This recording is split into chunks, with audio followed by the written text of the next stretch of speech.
coming home, I'm coming home. Tell the world I'm coming.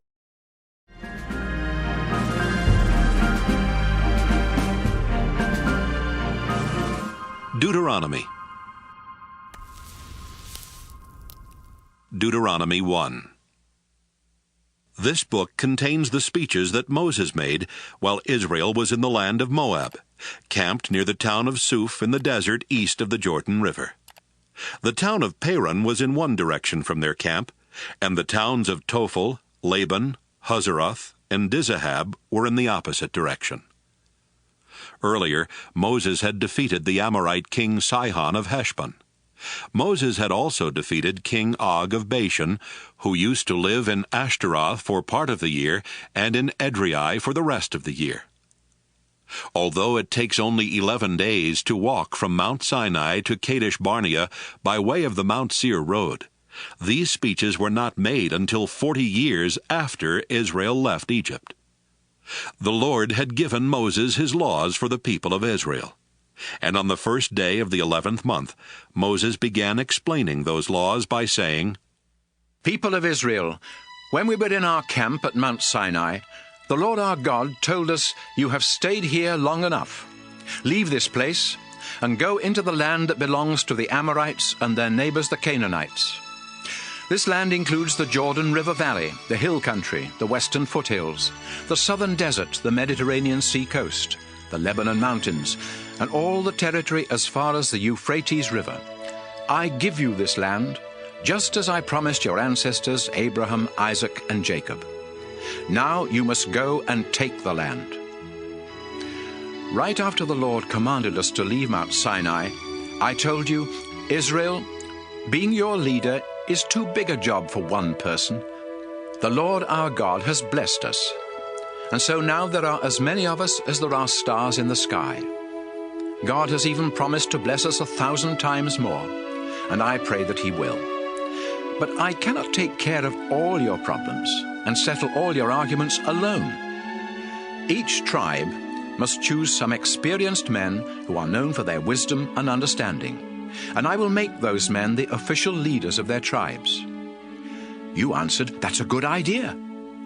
Then I took these men, who were already wise and respected leaders, and I appointed them as your official leaders. Some of them became military officers in charge of groups of 1,000 or 100 or 50 or 10, and others became judges. I gave these judges the following instructions. When you settle legal cases, your decisions must be fair. It doesn't matter if the case is between two Israelites or between an Israelite and a foreigner living in your community. And it doesn't matter if one is helpless and the other is powerful. Don't be afraid of anyone. No matter who shows up in your court, God will help you make a fair decision. If any case is too hard for you, bring the people to me, and I will make the decision. After I gave these instructions to the judges, I taught you the Lord's commands. The Lord had commanded us to leave Mount Sinai and go to the hill country that belonged to the Amorites. So we started out into the huge desert. You remember how frightening it was? But soon we were at Kadesh Barnea, and I told you, we have reached the hill country. It belongs to the Amorites now, but the Lord our God is giving it to us. He is the same God our ancestors worshipped, and He has told us to go in and take this land, so don't hesitate and be afraid. Then all of you came to me and said, Before we go into the land, let's send some men to explore it. When they come back, they can tell us about the towns we will find and what roads we should take to get there. It seemed like a good idea, so I chose 12 men, one from each tribe. They explored the hill country as far as Bunch Valley, and even brought back some of the fruit. They said, The Lord our God is giving us good land. You did not want to go into the land, and you refused to obey the Lord your God. You stayed in your tents and grumbled. The Lord must hate us. He brought us out of Egypt just so He could hand us over to the Amorites and get rid of us. We are afraid because the men who explored the land told us that the cities are large, with walls that reach to the sky. The people who live there are taller and stronger than we are, and some of them are Anakim. We have nowhere to go." Then I said, "Don't worry. The Lord our God will lead the way. He will fight on our side, just as he did when we saw him do all those things to the Egyptians. And you know that the Lord has taken care of us the whole time we've been in the desert, just as you might carry one of your children. But you still would not trust the Lord, even though he had always been with us in the desert. During the daytime, the Lord was in the cloud, leading us in the right direction and showing us where to camp. And at night, he was there in the fire. You had made the Lord angry, and he said, 'You people of this generation are evil, and I refuse to let you go into the good land that I promised your ancestors. Caleb, son of Jephunneh, is the only one of your generation that I will allow to go in. He obeyed me completely, so I will give him and his descendants the land he explored.' The Lord was even angry with me because of you people, and he said, 'Moses, I won't let you go into the land either. Instead, I will let Joshua, your assistant, lead Israel to conquer the land, so encourage him.' Then the Lord spoke to you again. 'People of Israel, you said that your innocent young children would be taken prisoner in the battle for the land. But someday I will let them go into the land, and with my help they will conquer it and live there. Now turn around and go back into the desert by way of Red Sea Road.' Then you told me, 'We disobeyed the Lord our God, but now we want to obey him. We will go into the hill country and fight, just as he told us to do.' So you picked up your weapons, thinking it would be easy to take over the hill country. But the Lord said, 'Moses, warn them not to go into the hill country. I won't help them fight, and their enemies will defeat them.' I told you what the Lord had said, but you paid no attention. You disobeyed him and went into the hill country anyway. You thought you were so great. But when the Amorites in the hill country attacked from their towns, you ran from them as you would run from a swarm of bees. The Amorites chased your troops into Seir, as far as Hormah, killing them as they went. Then you came back to the place of worship at Kadesh Barnea and wept. But the Lord would not listen to your prayers. After we had been in Kadesh for a few months, we obeyed the Lord and headed back into the desert by way of Red Sea Road." Deuteronomy 2. We spent many years wandering around outside the hill country of Seir, until the Lord said, "Moses, Israel has wandered in these hills long enough. Turn and go north, and give the people these orders. Be very careful, because you will soon go through the land that belongs to your relatives, the descendants of Esau. They are afraid of you, but don't start a war with them. I have given them the hill country of Seir, so I won't give any of it to you, not even enough to set a foot on. And as you go through their land, you will have to buy food and water from them. The Lord has helped us and taken care of us during the past 40 years that we have been in this huge desert. We've had everything we needed, and the Lord has blessed us and made us successful in whatever we have done. We went past the territory that belonged to our relatives, the descendants of Esau. We followed Arabah Road that starts in the south at Elath and Ezion-Geber. Then we turned onto the desert road that leads to Moab. The Lord told me, 'Don't try to start a war with Moab. Leave them alone, because I gave the land of Ar to them, and I will not let you have any of it.' Before the Lord gave the Moabites their land, a large and powerful tribe lived there. They were the Emim, and they were as tall as the Anakim. The Moabites call them Emim, though others sometimes use the name Rephaim, for both the Anakim and the Emim. The Horites used to live in Seir, but the Edomites took over that region. They killed many of the Horites and forced the rest of them to leave, just as Israel did to the people in the land that the Lord gave them. When we came to the Zered Gorge along the southern border of Moab, the Lord told us to cross the gorge into Moab, and we did. This was 38 years after we left Kadesh Barnea, and by that time all the men who had been in the army at Kadesh Barnea had died, just as the Lord had said they would. The Lord kept getting rid of them until finally none of them were left. Then the Lord told me, "Moses, now go past the town of Ar and cross Moab's northern border into Ammon. But don't start a war with the Ammonites. I gave them their land, and I won't give any of it to Israel." Before the Ammonites conquered the land that the Lord had given them, some of the Rephaim used to live there, although the Ammonites called them Zamzummim. The Zamzummim were a large and powerful tribe, and they were as tall as the Anakim. But the Lord helped the Ammonites, and they killed many of the Zamzummim and forced the rest to leave. Then the Ammonites settled there. The Lord helped them as he had helped the Edomites, who killed many of the Horites in Seir, and forced the rest to leave before settling there themselves. A group called the Avim used to live in villages as far south as Gaza, but the Philistines killed them and settled on their land. After we went through Ammon, the Lord told us, "Israel, pack up your possessions, take down your tents, and cross the Arnon River Gorge. The territory of the Amorite king Sihon of Heshbon lies on the other side of the river, but I now give you his land. So attack and take it. Today, I will start making all other nations afraid of you. They will tremble with fear when anyone mentions you, and they will be terrified when you show up."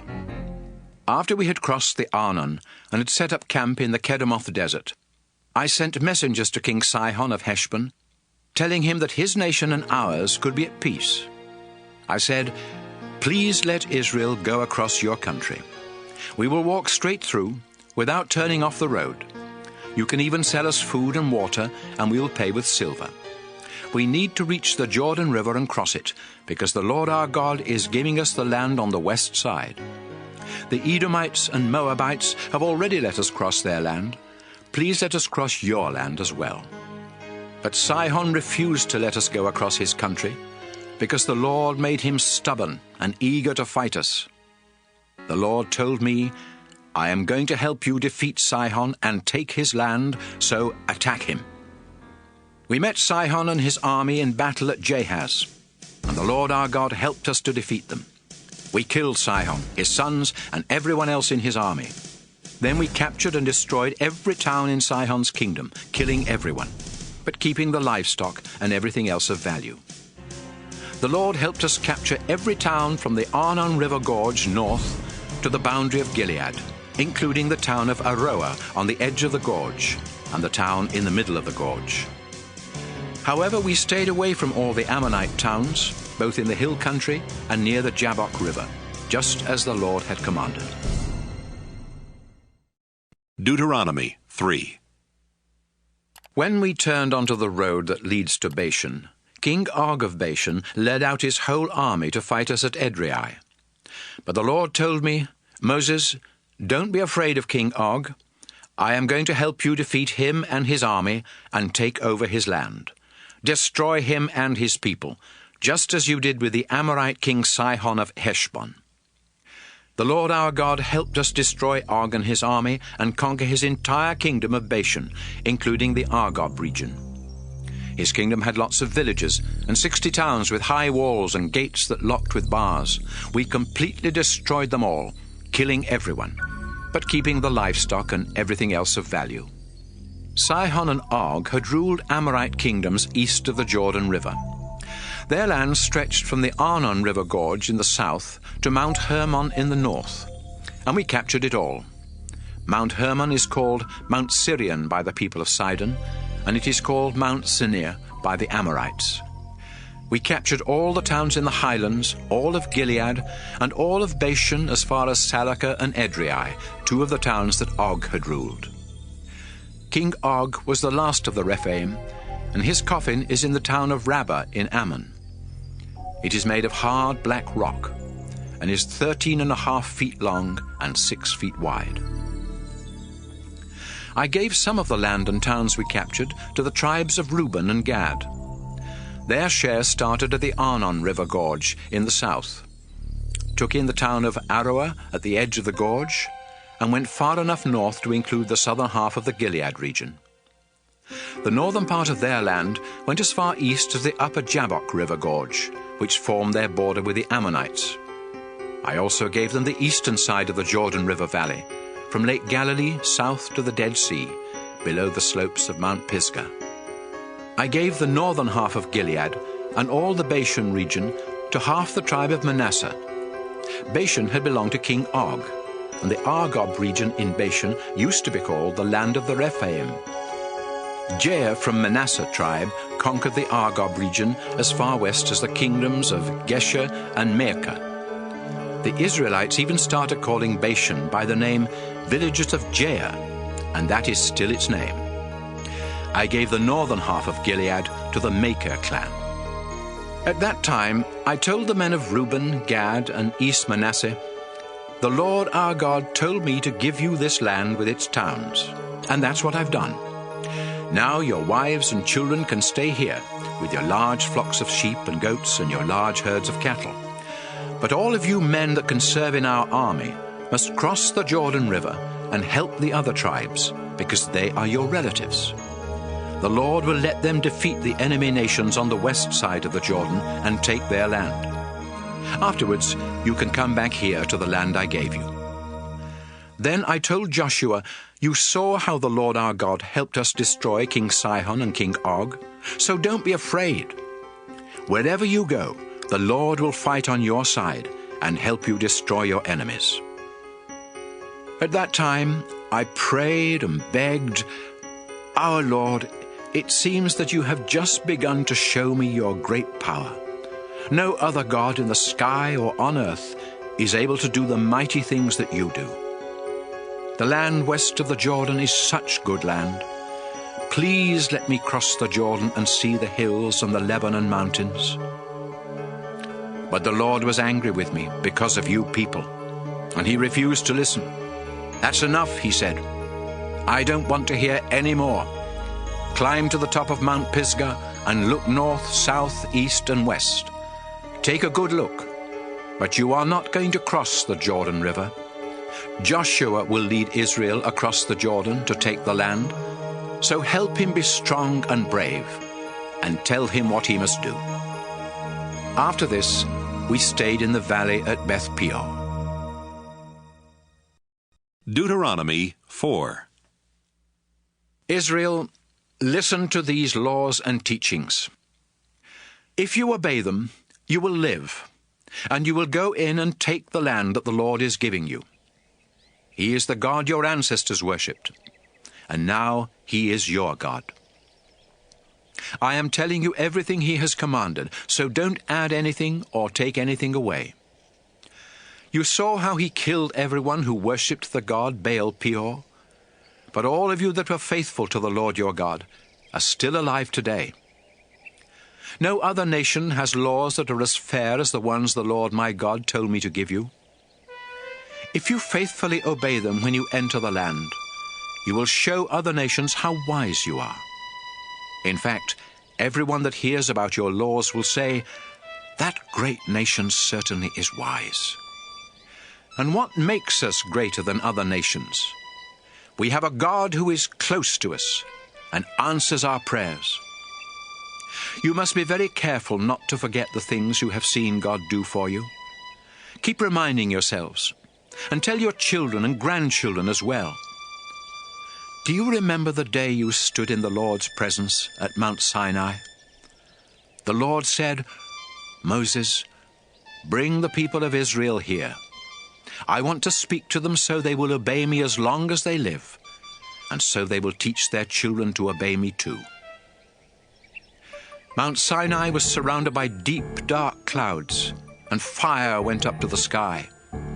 You came to the foot of the mountain, and the Lord spoke to you from the fire. You could hear him and understand what he was saying, but you couldn't see him.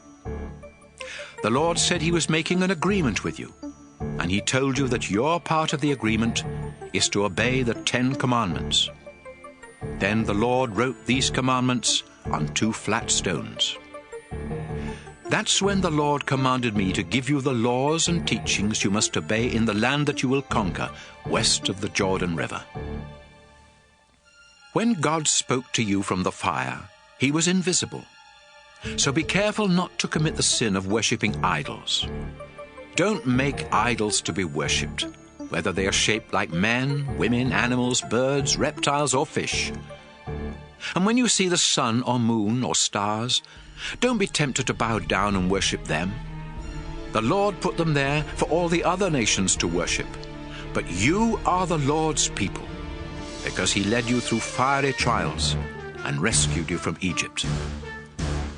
The Lord was angry at me because of what you said, and he told me that he would not let me cross the Jordan River into the good land that he is giving you.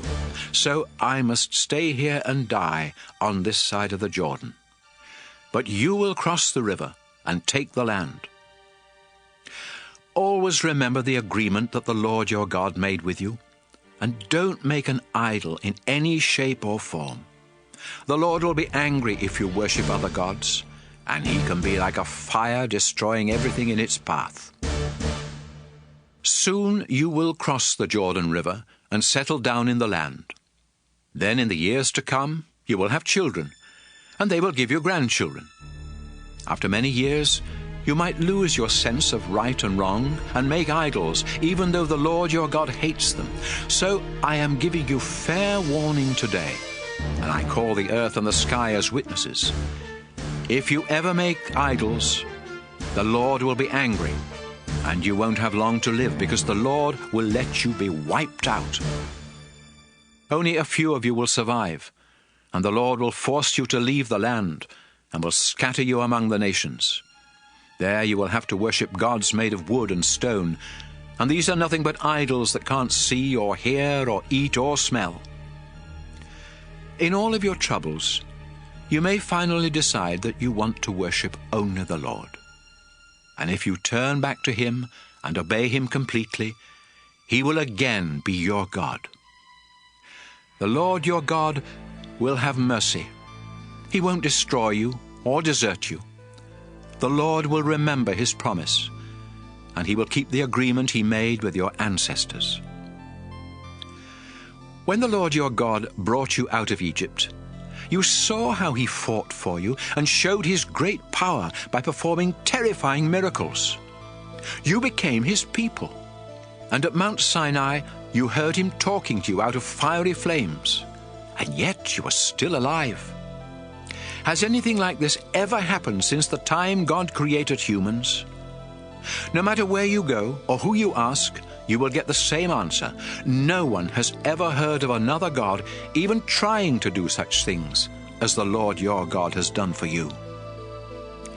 The Lord wants you to know he is the only true God, and he wants you to obey him. That's why he let you see his mighty miracles and his fierce fire on earth, and why you heard his voice from that fire and from the sky. The Lord loved your ancestors and decided that you would be his people. So the Lord used his great power to bring you out of Egypt. Now you face other nations more powerful than you are, but the Lord has already started forcing them out of their land and giving it to you. So remember that the Lord is the only true God, whether in the sky above or on the earth below. Today I am explaining his laws and teachings, and if you always obey them, you and your descendants will live long and be successful in the land the Lord is giving you.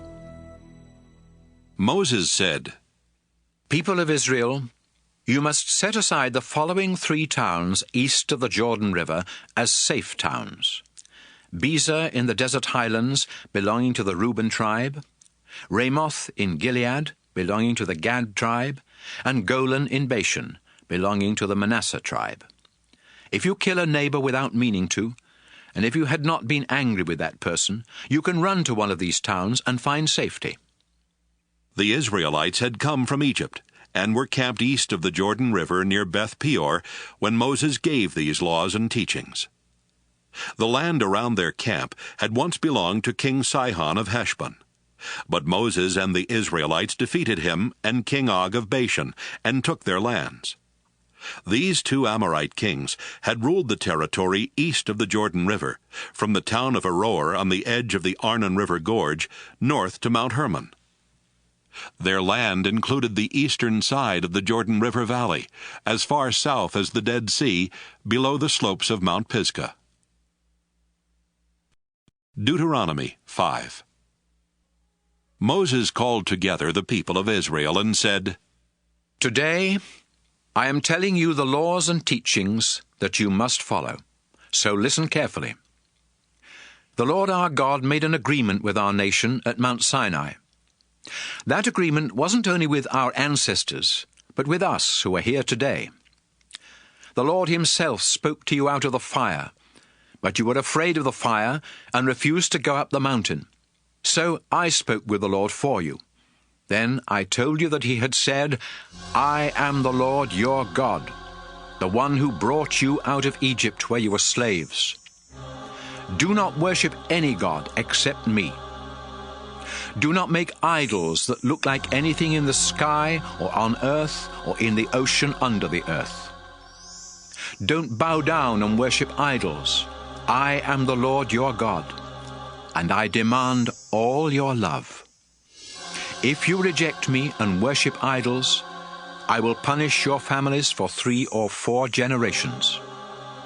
But if you love me and obey my laws, I will be kind to your families for thousands of generations. Do not misuse my name.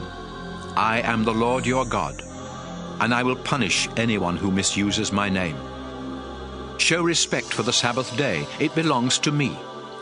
You have 6 days when you can do your work, but the 7th day of the week belongs to me, your God. No one is to work on that day, not you, your children, your oxen, or donkeys, or any other animal, not even those foreigners who live in your towns.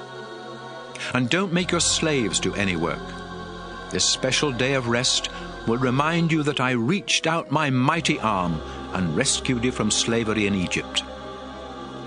Respect your father and mother, and you will live a long and successful life in the land I am giving you. Do not murder.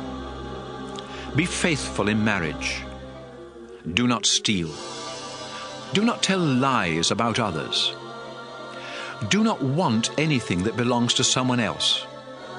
Don't want anyone's wife or husband, house, land, slaves, oxen, donkeys, or anything else. When we were gathered on the mountain, the Lord spoke to us in a loud voice from the dark fiery cloud. The Lord gave us these commands, and only these. Then he wrote them on 2 flat stones and gave them to me. Moses said to Israel, When fire blazed from the mountain, and you heard the voice coming from the darkness, your tribal leaders came to me and said, Today the Lord our God has shown us how powerful and glorious he is. He spoke to us from the fire, and we learned that people can live even though God speaks to them. But we don't want to take a chance on being killed by that terrible fire, and if we keep on hearing the Lord's voice, we will die. Has anyone else ever heard the only true God speaking from fire as we have? And even if they have, would they live to tell about it?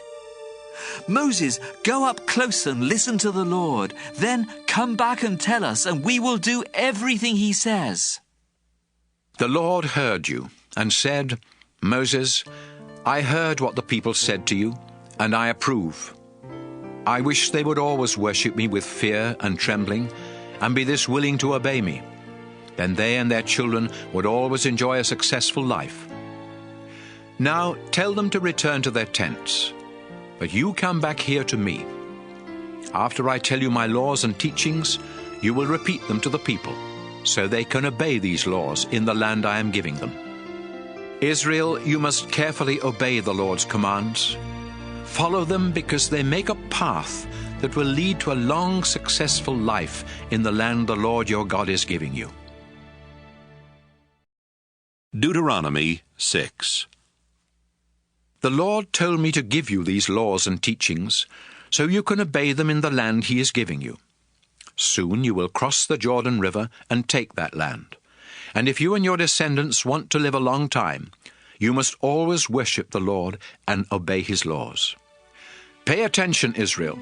Our ancestors worshiped the Lord, and he promised to give us this land that is rich with milk and honey. Be careful to obey him, and you will become a successful and powerful nation. Listen, Israel. The Lord our God is the only true God. So love the Lord your God with all your heart, soul, and strength. Memorize his laws and tell them to your children over and over again. Talk about them all the time, whether you're at home or walking along the road or going to bed at night or getting up in the morning. Write down copies and tie them to your wrists and foreheads to help you obey them. Write these laws on the door frames of your homes and on your town gates. The Lord promised your ancestors, Abraham, Isaac, and Jacob, that he would give you this land. Now he will take you there and give you large towns with good buildings that you didn't build, and houses full of good things that you didn't put there. The Lord will give you wells that you didn't have to dig, and vineyards and olive orchards that you didn't have to plant. But when you have eaten so much that you can't eat any more, don't forget it was the Lord who set you free from slavery and brought you out of Egypt. Worship and obey the Lord your God with fear and trembling, and promise that you will be loyal to him. Don't have anything to do with gods that are worshipped by the nations around you. If you worship other gods, the Lord will be furious and wipe you off the face of the earth. The Lord your God is with you, so don't try to make him prove that he can help you, as you did at Massah. Always obey the laws that the Lord has given you, and live in a way that pleases him. Then you will be able to go in and take this good land from your enemies, just as he promised your ancestors. Someday your children will ask, "Why did the Lord give us these laws and teachings?" Then you will answer, "We were slaves of the king of Egypt, but the Lord used his great power and set us free. We saw him perform miracles and make horrible things happen to the king, his officials, and everyone else. The Lord rescued us from Egypt so he could bring us into this land, as he had promised our ancestors. That's why the Lord our God demands that we obey his laws and worship him with fear and trembling. And if we do, he will protect us and help us be successful." Deuteronomy 7. People of Israel, the Lord your God will help you take the land of the Hittites, the Girgashites, the Amorites, the Canaanites, the Perizzites, the Hivites, and the Jebusites. These 7 nations have more people and are stronger than Israel, but when you attack them, the Lord will force them out of the land. Then you must destroy them without mercy. Don't make any peace treaties with them, and don't let your sons and daughters marry any of them. If you do, those people will lead your descendants to worship other gods and to turn their backs on the Lord. That will make him very angry, and he will quickly destroy Israel. So when you conquer these nations, tear down the altars where they worship their gods, break up their sacred stones, cut down the poles that they use in worshipping the goddess Asherah, and throw their idols in the fire. Israel, you are the chosen people of the Lord your God. There are many nations on this earth, but he chose only Israel to be his very own. You were the weakest of all nations, but the Lord chose you because he loves you, and because he had made a promise to your ancestors. Then with his mighty arm, he rescued you from the king of Egypt, who had made you his slaves. You know that the Lord your God is the only true God. So love him and obey his commands, and he will faithfully keep his agreement with you and your descendants for 1,000 generations. But if you turn against the Lord, he will quickly destroy you.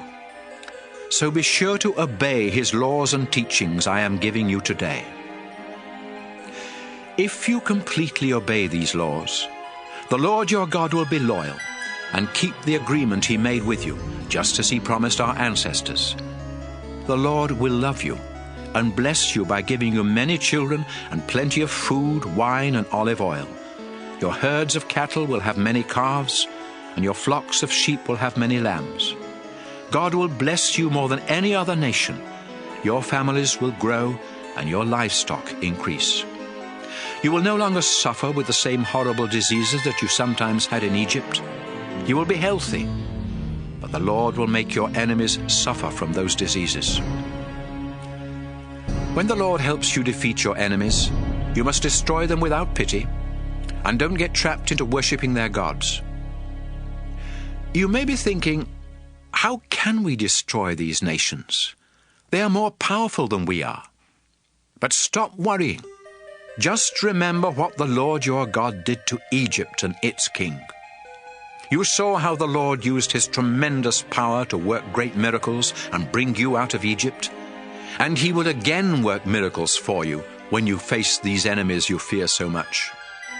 Some of them may try to survive by hiding from you, but the Lord will make them panic, and soon they will be dead. So don't be frightened when you meet them in battle. The Lord your God is great and fearsome, and he will fight at your side. As you attack these nations, the Lord will force them out little by little. He won't let you get rid of them all at once. If he did, there wouldn't be enough people living in the land to keep down the number of wild animals. But when you attack your enemies, the Lord will make them panic, and you will easily destroy them. You will defeat them one after another until they are gone, and no one will remember they ever lived. After you conquer a nation, burn their idols. Don't get trapped into wanting the silver or gold on an idol. Even the metal on an idol is disgusting to the Lord, so destroy it. If you bring it home with you, both you and your house will be destroyed. Stay away from those disgusting idols. Deuteronomy 8. Israel, do you want to go into the land the Lord promised your ancestors? Do you want to capture it, live there, and become a powerful nation? Then be sure to obey every command I am giving you. Don't forget how the Lord your God has led you through the desert for the past 40 years. He wanted to find out if you were truly willing to obey him and depend on him. So he made you go hungry. Then he gave you manna, a kind of food that you and your ancestors had never even heard about. The Lord was teaching you that people need more than food to live. They need every word that the Lord has spoken. Over the past 40 years, your clothing hasn't worn out and your feet haven't swollen. So keep in mind that the Lord has been correcting you, just as parents correct their children. Obey the commands the Lord your God has given you, and worship him with fear and trembling. The Lord your God is bringing you into a good land, with streams that flow from springs in the valleys and hills. You can dig for copper in those hills, and the stones are made of iron ore. And you won't go hungry. Wheat and barley fields are everywhere, and so are vineyards and orchards full of fig, pomegranate and olive trees, and there is plenty of honey. After you eat and are full, give praise to the Lord your God for the good land he gave you. Make sure that you never forget the Lord or disobey his laws and teachings that I am giving you today. If you always obey them, you will have plenty to eat, and you will build good houses to live in. You will get more and more cattle, sheep, silver, gold, and other possessions. But when all this happens, don't be proud. Don't forget that you were once slaves in Egypt, and that it was the Lord who set you free. Remember how he led you in that huge and frightening desert where poisonous snakes and scorpions live. There was no water, but the Lord split open a rock, and water poured out so you could drink. He also gave you manna, a kind of food your ancestors had never even heard about. The Lord was testing you to make you trust him, so that later on he could be good to you. When you become successful, don't say, "I'm rich, and I've earned it all myself." Instead, remember that the Lord your God gives you the strength to make a living. That's how he keeps the promise he made to your ancestors. But I'm warning you, if you forget the Lord your God and worship other gods, the Lord will destroy you, just as he destroyed the nations you fought. Deuteronomy 9. Israel, listen to me. You will soon cross the Jordan River and go into the land to force out the nations that live there. They are more powerful than you are, and the walls around their cities reach to the sky. Some of these nations are descendants of the Anakim. You know how tall and strong they are, and you've heard that no one can defeat them in battle. But the Lord your God has promised to go ahead of you, like a raging fire burning everything in its path. So when you attack your enemies, it will be easy for you to destroy them and take their land.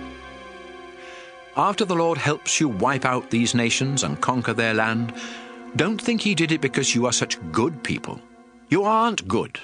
You are stubborn. No, the Lord is going to help you because the nations that live there are evil, and because he wants to keep the promise he made to your ancestors Abraham, Isaac, and Jacob. Don't ever forget how you kept rebelling and making the Lord angry the whole time you were in the desert. You rebelled from the day you left Egypt until the day you arrived here. At Mount Sinai, you made the Lord so angry that he was going to destroy you. It happened during those 40 days and nights that I was on the mountain, without anything to eat or drink. He had told me to come up there, so he could give me the agreement he made with us.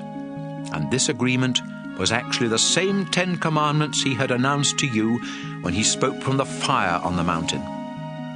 The Lord had written them on 2 flat stones with his own hand.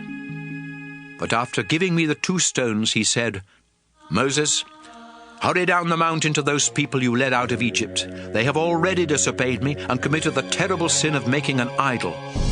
I've been watching the Israelites, and I've seen how stubborn and rebellious they are.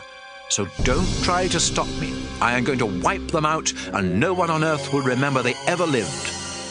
Then I will let your descendants become an even bigger and more powerful nation than Israel."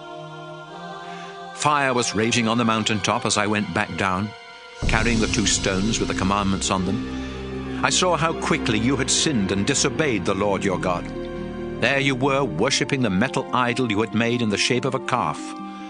So I threw down the 2 stones and smashed them before your very eyes. I bowed down at the place of worship and prayed to the Lord without eating or drinking for 40 days and nights. You had committed a terrible sin by making that idol, and the Lord hated what you had done. He was angry enough to destroy all of you, and Aaron as well. So I prayed for you and Aaron as I had done before, and this time the Lord answered my prayers. It was a sin for you to make that idol, so I threw it into the fire to melt it down. Then I took the lump of gold, ground it into powder, and threw the powder into the stream flowing down the mountain. You also made the Lord angry when you were staying at Taberah, at Massa, and at Kibroth Hattaavah. Then at Kadesh Barnea the Lord said, "I am giving you the land, so go ahead and take it." But since you didn't trust the Lord, you rebelled and disobeyed his command. In fact, you've rebelled against the Lord for as long as he has known you. After you had made the idol in the shape of a calf, the Lord said he was going to destroy you. So I bowed down in front of the sacred tent for 40 days and nights, and I prayed, "Our Lord, please don't wipe out your people." You used your great power to rescue them from Egypt and to make them your very own. Israel's ancestors, Abraham, Isaac, and Jacob, obeyed you faithfully. Think about them and not about Israel's stubbornness, evil, and sin. If you destroy your people, the Egyptians will say, "The Lord promised to give Israel land, but he wasn't powerful enough to keep his promise. In fact, he hated them so much that he took them into the desert and killed them." But you, our Lord, chose the people of Israel to be your own, and with your mighty power you rescued them from Egypt. Deuteronomy 10. The Lord told me to chisel out 2 flat stones, just like the ones he had given me earlier. He also commanded me to make a wooden chest, then come up the mountain and meet with him. He told me that he would write the same words on the new stones that he had written on the old ones I broke, and that I could put these stones in the sacred chest.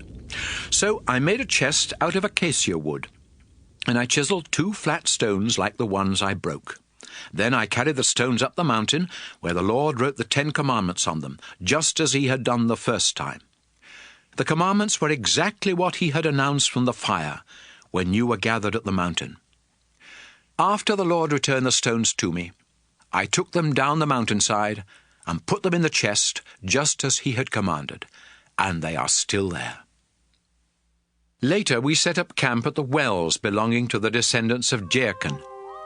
Then we moved on and camped at Mosera, where Aaron died and was buried, and his son Eleazar became the priest. Next we camped at Gudgoda, and then at Jotbatha, where there are flowing streams. After I put the 2 stones in the sacred chest, the Lord chose the tribe of Levi, not only to carry the chest, but also to serve as his priests at the place of worship, and to bless the other tribes in his name. And they still do these things. The Lord promised that he would always provide for the tribe of Levi, and that's why he won't give them any land when he divides it among the other tribes. When I had taken the second set of stones up the mountain, I spent 40 days and nights there, just as I had done before. Once again the Lord answered my prayer and did not destroy you. Instead he told me, "Moses, get ready to lead the people into the land that I promised their ancestors." People of Israel, what does the Lord your God want from you? The Lord wants you to respect and follow him, to love and serve him with all your heart and soul, and to obey his laws and teachings that I am giving you today. Do this, and all will go well for you. Everything belongs to the Lord your God, not only the earth and everything on it, but also the sky and the highest heavens. Yet the Lord loved your ancestors and wanted them to belong to him. So he chose them and their descendants rather than any other nation, and today you are still his people.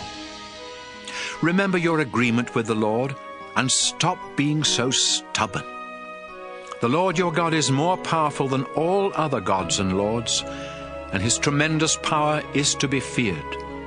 His decisions are always fair, and you cannot bribe him to change his mind.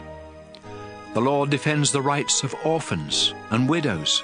He cares for foreigners and gives them food and clothing, and you should also care for them, because you were foreigners in Egypt. Respect the Lord your God, serve only him, and make promises in his name alone. Offer your praises to him, because you have seen him work such terrifying miracles for you.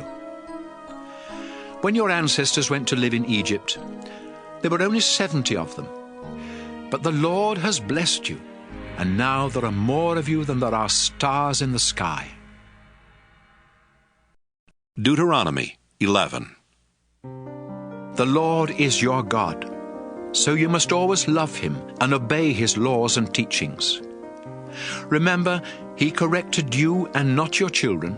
You are the ones who saw the Lord use his great power when he worked miracles in Egypt, making terrible things happen to the king and all his people. And when the Egyptian army chased you in their chariots, you saw the Lord drown them and their horses in the Red Sea. Egypt still suffers from that defeat. You saw what the Lord did for you while you were in the desert, right up to the time you arrived here. And you saw how the Lord made the ground open up in the middle of our camp, underneath the tents of Dathan and Abiram, who were swallowed up along with their families, their animals, and their tents. With your own eyes you saw the Lord's mighty power do all these things. Soon you will cross the Jordan River, and if you obey the laws and teachings I am giving you today, you will be strong enough to conquer the land that the Lord promised your ancestors and their descendants. It's rich with milk and honey, and you will live there and enjoy it for a long time. It's better land than you had in Egypt, where you had to struggle just to water your crops. But the hills and valleys in the promised land are watered by rain from heaven, because the Lord your God keeps his eye on this land and takes care of it all year long. The Lord your God commands you to love him and to serve him with all your heart and soul. If you obey him, he will send rain at the right seasons, so you will have more than enough food, wine, and olive oil, and there will be plenty of grass for your cattle. But watch out! You will be tempted to turn your backs on the Lord, and if you worship other gods, the Lord will become angry and keep the rain from falling. Nothing will grow in your fields, and you will die and disappear from the good land that the Lord is giving you. Memorize these laws and think about them. Write down copies and tie them to your wrists and your foreheads to help you obey them. Teach them to your children. Talk about them all the time, whether you're at home or walking along the road or going to bed at night or getting up in the morning. Write them on the door frames of your homes and on your town gates. Then you and your descendants will live a long time in the land that the Lord promised your ancestors. Your families will live there as long as the sky is above the earth. Love the Lord your God and obey all the laws and teachings that I'm giving you today. If you live the way the Lord wants, He will help you take the land. And even though the nations there are more powerful than you, the Lord will force them to leave when you attack. You will capture the land everywhere you go, from the southern desert to the Lebanon mountains, and from the Euphrates River west to the Mediterranean Sea. No one will be able to stand up to you. The Lord will make everyone terrified of you, just as He promised. You have a choice. Do you want the Lord to bless you, or do you want Him to put a curse on you? Today I am giving you His laws, and if you obey Him, He will bless you.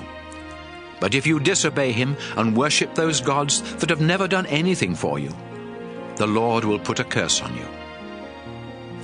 After the Lord your God helps you take the land, you must have a ceremony where you announce His blessings from Mount Gerizim and His curses from Mount Ebal.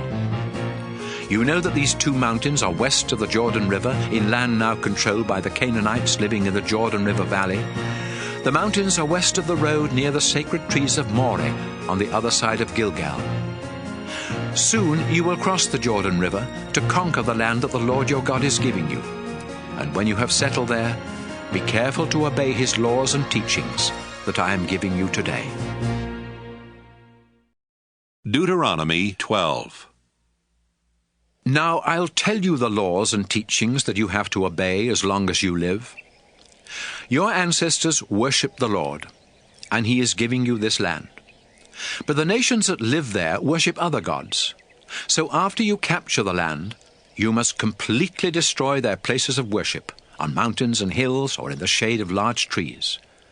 Wherever these nations worship their gods, you must tear down their altars, break their sacred stones, burn the sacred poles used in worshipping the goddess Asherah, and smash their idols to pieces.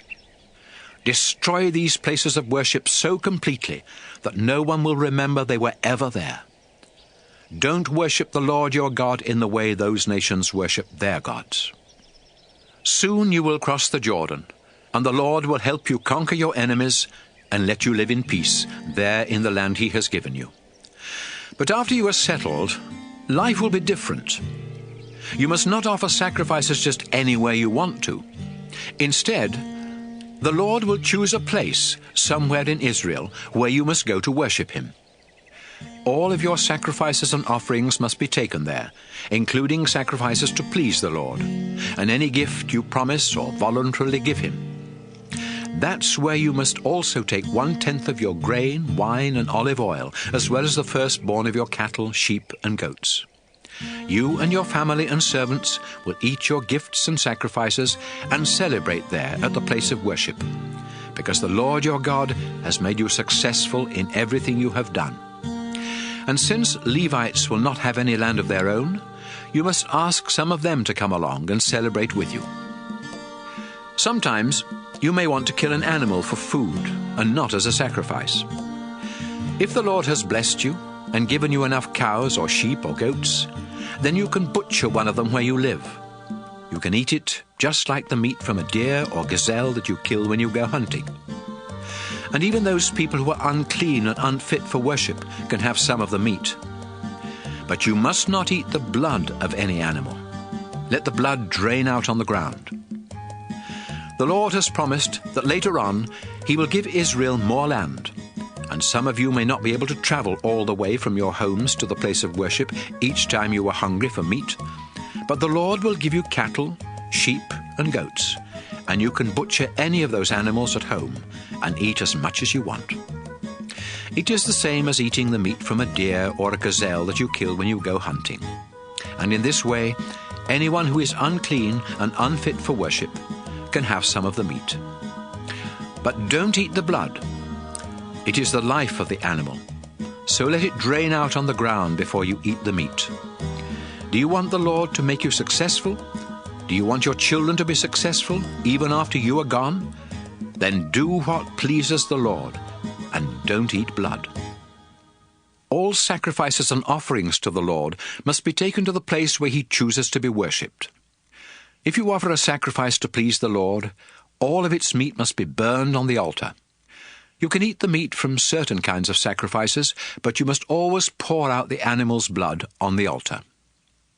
If you obey these laws, you will be doing what the Lord your God says is right and good. Then he will help you and your descendants be successful. Israel, as you go into the land and attack the nations that are there, the Lord will get rid of them, and you can have their land. But that's when you must be especially careful not to ask, how did these nations worship their gods? Shouldn't we worship the Lord in the same way? No, you should not. The Lord hates the disgusting way those nations worship their gods, because they even burn their sons and daughters as sacrifices. Obey all the laws and teachings I am giving you. Don't add any, and don't take any away. Deuteronomy 13. Someday, a prophet may come along who is able to perform miracles or tell what will happen in the future. Then the prophet may say, Let's start worshipping some new gods, some gods that we know nothing about. If the prophet says this, don't listen. The Lord your God will be watching to find out whether or not you love him with all your heart and soul. You must be completely faithful to the Lord.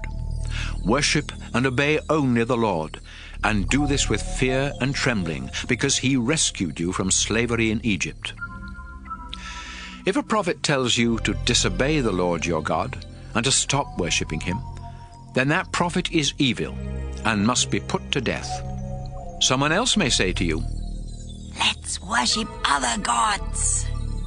That person may be your best friend, your brother or sister, your son or daughter, or your own dear wife or husband. But you must not listen to people who say such things. Instead, you must stone them to death. You must be the first to throw the stones. Then others from the community will finish the job. Don't show any pity. The gods worshipped by other nations have never done anything for you or your ancestors. People who ask you to worship other gods are trying to get you to stop worshipping the Lord, who rescued you from slavery in Egypt. So put to death anyone who asks you to worship another god. And when the rest of Israel hears about it, they will be afraid, and no one else will ever do such an evil thing again. After the Lord your God gives you towns to live in, you may hear a rumor about one of the towns. You may hear that some worthless people have talked everyone there into worshipping other gods, even though these gods have never done anything for them. You must carefully find out if the rumor is true. Then, if the people of that town have actually done such a disgusting thing in your own country, you must take your swords and kill every one of them, and their livestock too. Gather all the possessions of the people who lived there and pile them up in the marketplace without keeping anything for yourself. Set the pile and the whole town on fire, and don't ever rebuild the town. The whole town will be a sacrifice to the Lord your God. Then he won't be angry anymore, and he will have mercy on you and make you successful just as he promised your ancestors. That's why you must do what the Lord your God says is right. I am giving you his laws and teachings today, and you must obey them. Deuteronomy 14. People of Israel, you are the Lord's children. So when you mourn for the dead, you must not cut yourselves or shave your forehead. Out of all the nations on this earth, the Lord your God chose you to be his own. You belong to the Lord, so don't behave like those who worship other gods. Don't eat any disgusting animals. You may eat the meat of cattle, sheep, and goats, wild sheep and goats, and gazelles, antelopes, and all kinds of deer. It is all right to eat meat from any animals that have divided hooves, and also chew the cud. But don't eat camels, rabbits, and rock badgers. These animals chew the cud but do not have divided hooves. You must treat them as unclean. And don't eat pork, since pigs have divided hooves, but they do not chew their cud. Don't even touch a dead pig. You can eat any fish that has fins and scales. But there are other creatures that live in the water, and if they do not have fins and scales, you must not eat them. Treat them as unclean. You can eat any clean bird, but don't eat the meat of any of the following birds: eagles, vultures, falcons, kites, ravens, ostriches, owls, seagulls, hawks, pelicans, ospreys, cormorants, storks, herons, and hoopoes. You must not eat bats. Swarming insects are unclean, so don't eat them. However, you are allowed to eat certain kinds of winged insects. You belong to the Lord your God, so if you happen to find a dead animal, don't eat its meat. You may give it to foreigners who live in your town, or sell it to foreigners who are visiting your town. Don't boil a young goat in its mother's milk. People of Israel, every year you must set aside 10% of your grain harvest. Also set aside 10% of your wine and olive oil, and the firstborn of every cow, sheep, and goat. Take these to the place where the Lord chooses to be worshipped, and eat them there. This will teach you to always respect the Lord your God. But suppose you can't carry that 10% of your harvest to the place where the Lord chooses to be worshipped. If you live too far away, or if the Lord gives you a big harvest, then sell this part and take the money there instead. When you and your family arrive, spend the money on food for a big celebration. Buy cattle, sheep, goats, wine, beer, and if there are any other kinds of food that you want, buy those too. And since people of the Levi tribe won't own any land for growing crops, remember to ask the Levites to celebrate with you. Every third year, instead of using the 10% of your harvest for a big celebration, bring it into town and put it in a community storehouse. The Levites have no land of their own, so you must give them food from the storehouse. You must also give food to the poor who live in your town, including orphans, widows, and foreigners. If they have enough to eat, then the Lord your God will be pleased and make you successful in everything you do. Deuteronomy 15. Every 7 years, you must announce, "The Lord says loans do not need to be paid back." Then, if you have loaned money to another Israelite, you can no longer ask for payment. This law applies only to loans you have made to other Israelites. Foreigners will still have to pay back what you have loaned them. No one in Israel should ever be poor. The Lord your God is giving you this land, and He has promised to make you very successful if you obey His laws and teachings that I am giving you today. You will lend money to many nations, but you won't have to borrow. You will rule many nations, but they won't rule you. After the Lord your God gives land to each of you, there may be poor Israelites in the town where you live. If there are, then don't be mean and selfish with your money. Instead, be kind and lend them what they need. Be careful. Don't say to yourself, "Soon it'll be the 7th year, and then I won't be able to get my money back."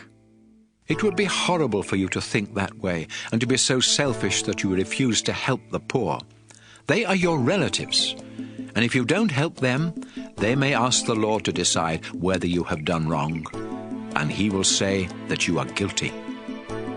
You should be happy to give the poor what they need, because then the Lord will make you successful in everything you do. There will always be some Israelites who are poor and needy.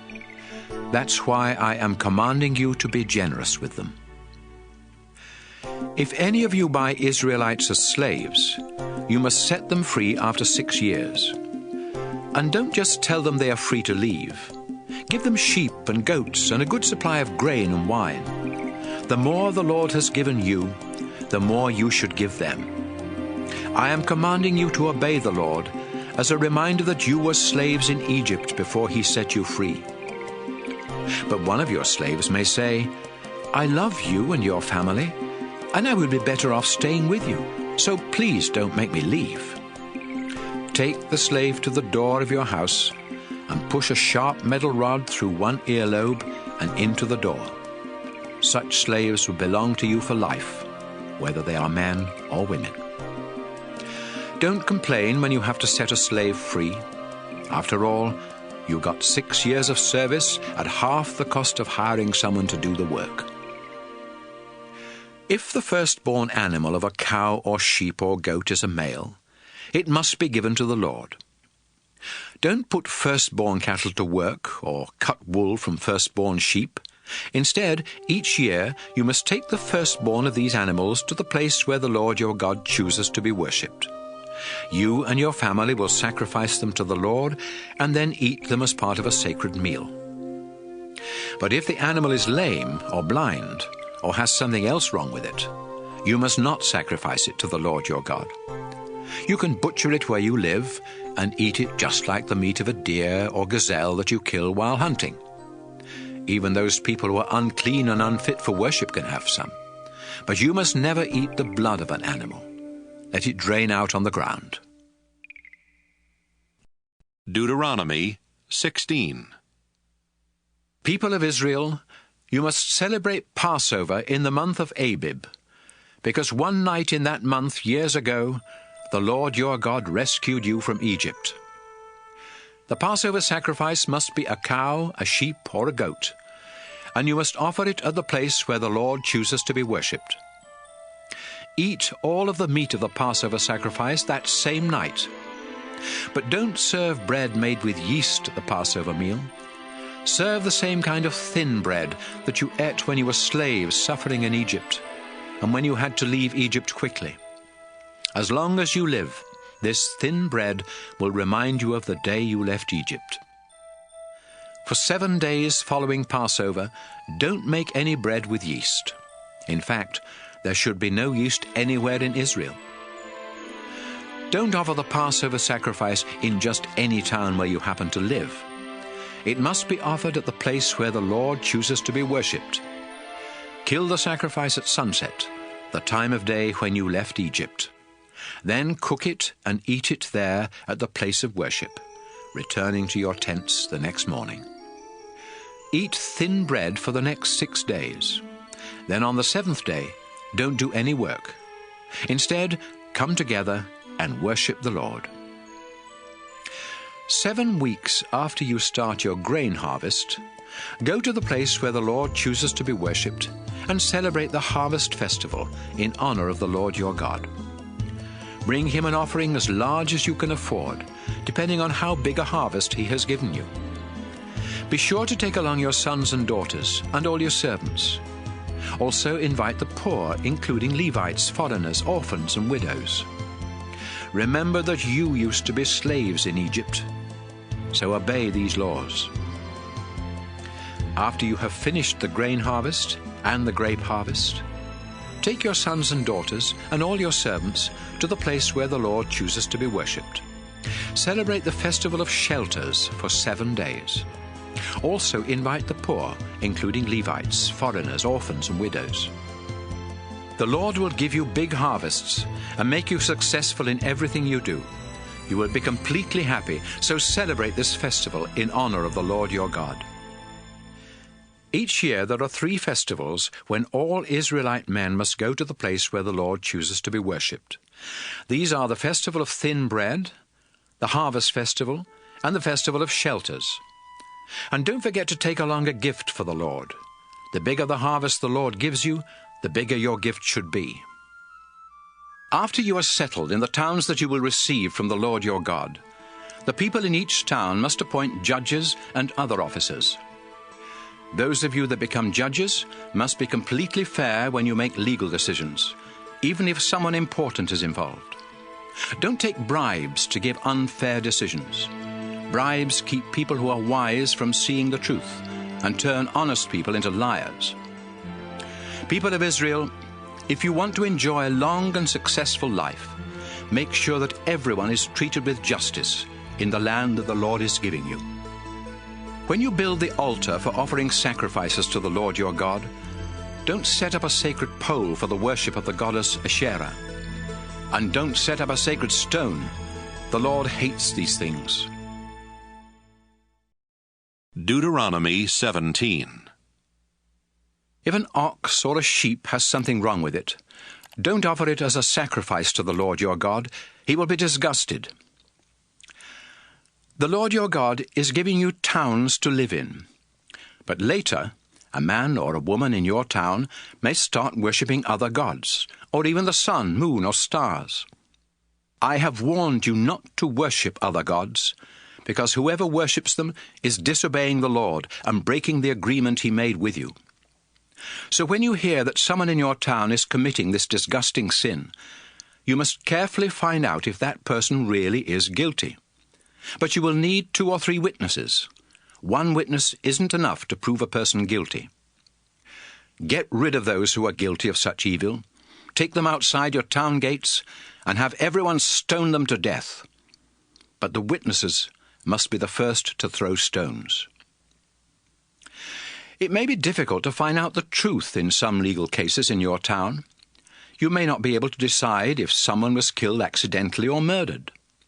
Or you may not be able to tell whether an injury or some property damage was done by accident or on purpose. If the case is too difficult, take it to the court at the place where the Lord your God chooses to be worshipped. This court will be made up of 1 judge and several priests who serve at the Lord's altar. They will explain the law to you and give you their decision about the case. Do exactly what they tell you, or you will be put to death. When other Israelites hear about it, they will be afraid and obey the decisions of the court.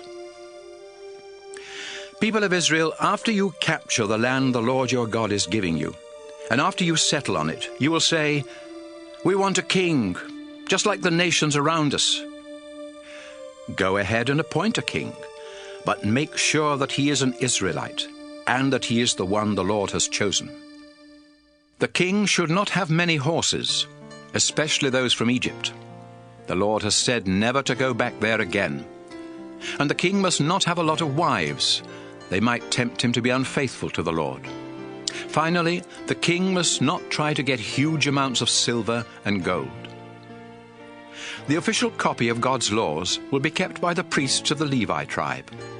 So, as soon as anyone becomes king, he must go to the priests and write out a copy of these laws while they watch. Each day the king must read and obey these laws, so that he will learn to worship the Lord with fear and trembling, and not think that he's better than everyone else. If the king completely obeys the Lord's commands, he and his descendants will rule Israel for many years. Deuteronomy 18. The people of the Levi tribe, including the priests, will not receive any land. Instead, they will receive part of the sacrifices that are offered to the Lord, because he has promised to provide for them in this way. When you sacrifice a bull or sheep, the priests will be given the shoulder, the jaws, and the stomach. In addition, they will receive the first part of your grain harvest, and part of your first batches of wine and olive oil. You must also give them the first wool that is cut from your sheep each year. Give these gifts to the priests, because the Lord has chosen them and their descendants out of all the tribes of Israel to be his special servants at the place of worship. Any Levite can leave his hometown and go to the place where the Lord chooses to be worshipped, and then be a special servant of the Lord there, just like all the other Levites. Some Levites may have money from selling family possessions, and others may not. But all the Levites serving at the place of worship will receive the same amount of food from the sacrifices and gifts brought by the people. Soon you will go into the land that the Lord your God is giving you. The nations that live there do things that are disgusting to the Lord, and you must not follow their example. Don't sacrifice your son or daughter, and don't try to use any kind of magic or witchcraft to tell fortunes or to cast spells or to talk with spirits of the dead. The Lord is disgusted with anyone who does these things, and that's why he will help you to destroy the nations that are in the land. Never be guilty of doing any of these disgusting things. You will go in and take the land from nations that practice magic and witchcraft. But the Lord your God won't allow you to do these things. Instead, he will choose one of your own people to be a prophet just like me, and you must do what that prophet says. You were asking for a prophet the day you were gathered at Mount Sinai, and said to the Lord, "Please don't let us hear your voice or see this terrible fire again. If we do, we will die." Then the Lord told me, "Moses, they have said the right thing. So when I want to speak to them, I will choose one of them to be a prophet like you. I will give my message to that prophet, who will tell the people exactly what I have said. Since the message comes from me, anyone who doesn't obey the message will have to answer to me. But if I haven't spoken, and a prophet claims to have a message from me, you must kill that prophet. And you must also kill any prophet who claims to have a message from another god." You may be asking yourselves, how can we tell if a prophet's message really comes from the Lord? You will know, because if the Lord says something will happen, it will happen. And if it doesn't, you will know that the prophet was falsely claiming to speak for the Lord. Don't be afraid of any prophet whose message doesn't come from the Lord. Deuteronomy 19. Soon you will go into the land and attack the nations. The Lord your God will destroy them, and give you their lands, towns, and homes. Then, after you are settled, you must choose 3 of your towns to be safe towns. Divide the land into 3 regions, with 1 safe town near the middle of each, so that a safe town can be easily reached from anywhere in your land. Then, if one of you accidentally kills someone, you can run to a safe town and find protection from being put to death. But you must not have been angry with the person you killed. For example, suppose you and a friend go into the forest to cut wood. You are chopping down a tree with an axe when the axe head slips off the handle, hits your friend, and kills him. You can run to one of the safe towns and save your life. You don't deserve to die, since you did not mean to harm your friend, but he did get killed, and his relatives might be very angry. They might even choose one of the men from their family to track you down and kill you. If it is too far to one of the safe towns, the victim's relative might be able to catch you and kill you. That's why I said there must be 3 safe towns. Israel, the Lord your God has promised that if you obey his laws and teachings I'm giving you, and if you always love him, then he will give you the land he promised your ancestors. When that happens, you must name 3 more safe towns in the new territory. You will need them, so innocent people won't be killed on your land while they are trying to reach a safe town that is too far away. You will be guilty of murder if innocent people lose their lives because you didn't name enough safe towns in the land the Lord your God will give you. But what if you really do commit murder? Suppose one of you hates a neighbor. So you wait in a deserted place, kill the neighbor, and run to a safe town. If that happens, the leaders of your town must send messengers to bring you back from the safe town. They will hand you over to one of the victim's relatives, who will put you to death.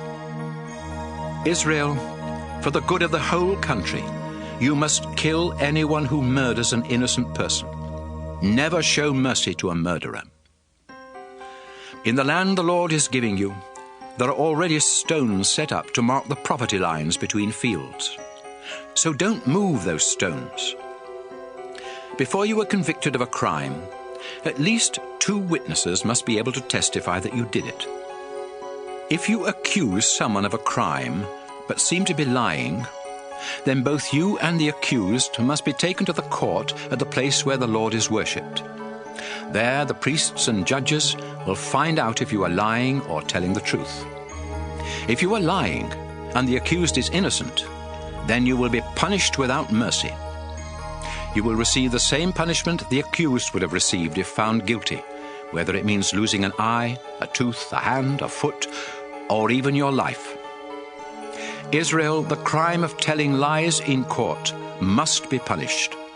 And when people hear what happens to witnesses that lie, everyone else who testifies in court will tell the truth. Deuteronomy 20. If you have to go to war, you may find yourselves facing an enemy army that is bigger than yours, and that has horses and chariots. But don't be afraid. The Lord your God rescued you from Egypt, and he will help you fight. Before you march into battle, a priest will go to the front of the army and say, "Soldiers of Israel, listen to me. Today, when you go into battle, don't be afraid of the enemy, and when you see them, don't panic. The Lord your God will fight alongside you and help you win the battle." Then the tribal officials will say to the troops, "If any of you have built a new house, but haven't yet moved in, you may go home. It isn't right for you to die in battle and for somebody else to live in your new house. If any of you have planted a vineyard, but haven't had your first grape harvest, you may go home. It isn't right for you to die in battle and for somebody else to enjoy your grapes. If any of you are engaged to be married, you may go back home and get married. It isn't right for you to die in battle and for somebody else to marry the woman you are engaged to. Finally, if any of you are afraid, you may go home. We don't want you to discourage the other soldiers." When the officials are finished giving these orders, they will appoint officers to be in command of the army. Before you attack a town that is far from your land, offer peace to the people who live there. If they surrender and open their town gates, they will become your slaves. But if they reject your offer of peace and try to fight, surround their town and attack. Then, after the Lord helps you capture it, kill all the men. Take the women and children as slaves, and keep the livestock and everything else of value. Whenever you capture towns in the land the Lord your God is giving you, be sure to kill all the people and animals. He has commanded you to completely wipe out the Hittites, the Amorites, the Canaanites, the Perizzites, the Hivites, and the Jebusites. If you allow them to live, they will persuade you to worship their disgusting gods, and you will be unfaithful to the Lord. When you are attacking a town, don't chop down its fruit trees, not even if you have had the town surrounded for a long time. Fruit trees aren't your enemies, and they produce food that you can eat, so don't cut them down. You may need wood to make ladders and towers to help you get over the walls and capture the town, but use only trees that you know are not fruit trees. Deuteronomy 21. Suppose the body of a murder victim is found in a field in the land the Lord your God is giving you, and no one knows who the murderer is. The judges and other leaders from the towns around there must find out what town is the closest to where the body was found. The leaders from that town will go to their cattle herds and choose a young cow that has never been put to work. They and some of the priests will take this cow to a nearby valley where there is a stream but no crops. Once they reach the valley, the leaders will break the cow's neck. The priests must be there because the Lord your God has chosen them to be his special servants at the place of worship. The Lord has chosen them to bless the people in his name and to be judges in all legal cases, whether property or injury is involved. The town leaders will wash their hands over the body of the dead cow and say, "We had no part in this murder, and we don't know who did it. But since an innocent person was murdered, we beg you, our Lord, to accept this sacrifice and forgive Israel. We are your people, and you rescued us. Please don't hold this crime against us." If you obey the Lord and do these things, he will forgive Israel.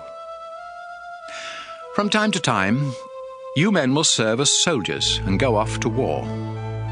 The Lord your God will help you defeat your enemies, and you will take many prisoners. One of these prisoners may be a beautiful woman, and you may want to marry her. But first, you must bring her into your home and have her shave her head, cut her nails, get rid of her foreign clothes, and start wearing Israelite clothes. She will mourn a month for her father and mother, Then you can marry her. Later on, if you are not happy with the woman, you can divorce her and she can go free. But you have slept with her as your wife, so you cannot sell her as a slave or make her into your own slave. Suppose a man has 2 wives and loves one more than the other. The first son of either wife is the man's firstborn son, even if the boy's mother is the wife the man doesn't love. Later, when the man is near death and is dividing up his property, he must give a double share to his firstborn son, simply because he was the first to be born. A father and a mother may have a stubborn and rebellious son who refuses to obey them even after he has been punished. If a son is like that, his parents must drag him to the town gate where the leaders of the town hold their meetings. The parents will tell the leaders, "This son of ours is stubborn and never obeys. He spends all his time drinking and partying." The men of the town will stone that son to death because they must get rid of the evil he brought into the community. Everyone in Israel will be afraid when they hear how he was punished. If a criminal is put to death and you hang the dead body on a tree, you must not let it hang there overnight. Bury it the same day, because the dead body of a criminal will bring God's curse on the land. The Lord your God is giving this land to you, so don't make it unclean by leaving the bodies of executed criminals on display. Deuteronomy 22. If you see a cow or sheep wandering around lost, take the animal back to its owner. If the owner lives too far away, or if you don't know who the owner is, take the animal home with you and take care of it. The owner will come looking for the animal, and then you can give it back. That's what you should do if you find anything that belongs to someone else. Do whatever you can to help, whether you find a cow or sheep or donkey or some clothing. Oxen and donkeys that carry heavy loads can stumble and fall and be unable to get up by themselves. So as you walk along the road, help anyone who is trying to get an ox or donkey back on its feet. Women must not pretend to be men, and men must not pretend to be women. The Lord your God is disgusted with people who do that. As you walk along the road, you might see a bird's nest in a tree or on the ground. If the mother bird is in the nest with either her eggs or her baby birds, you are allowed to take the baby birds or the eggs, but not the mother bird. Let her go free, and the Lord will bless you with a long and successful life. If you build a house, make sure to put a low wall around the edge of the flat roof. Then if someone falls off the roof and is killed, it won't be your fault. If you plant a vineyard, don't plant any other fruit tree or crop in it. If you do plant something else there, you must bring to the place of worship everything you harvest from the vineyard. Don't hitch an ox and a donkey to your plow at the same time. When you weave cloth for clothing, you can use thread made of flax or wool, but not both together. And when you make a coat, sew a tassel on each of the 4 corners. Suppose a man starts hating his wife soon after they are married. He might tell ugly lies about her and say, "I married this woman, but when we slept together, I found out she wasn't a virgin." If this happens, the bride's father and mother must go to the town gate to show the town leaders the proof that the woman was a virgin. Her father will say, "I let my daughter marry this man, but he started hating her and accusing her of not being a virgin. But he is wrong, because here is proof that she was a virgin." Then the bride's parents will show them the bedsheet from the woman's wedding night. The town leaders will beat the man with a whip because he accused his bride of not being a virgin. He will have to pay her father 100 pieces of silver and will never be allowed to divorce her. But if the man was right, and there is no proof that his bride was a virgin, the men of the town will take the woman to the door of her father's house and stone her to death. This woman brought evil into your community by sleeping with someone before she got married, and you must get rid of that evil by killing her.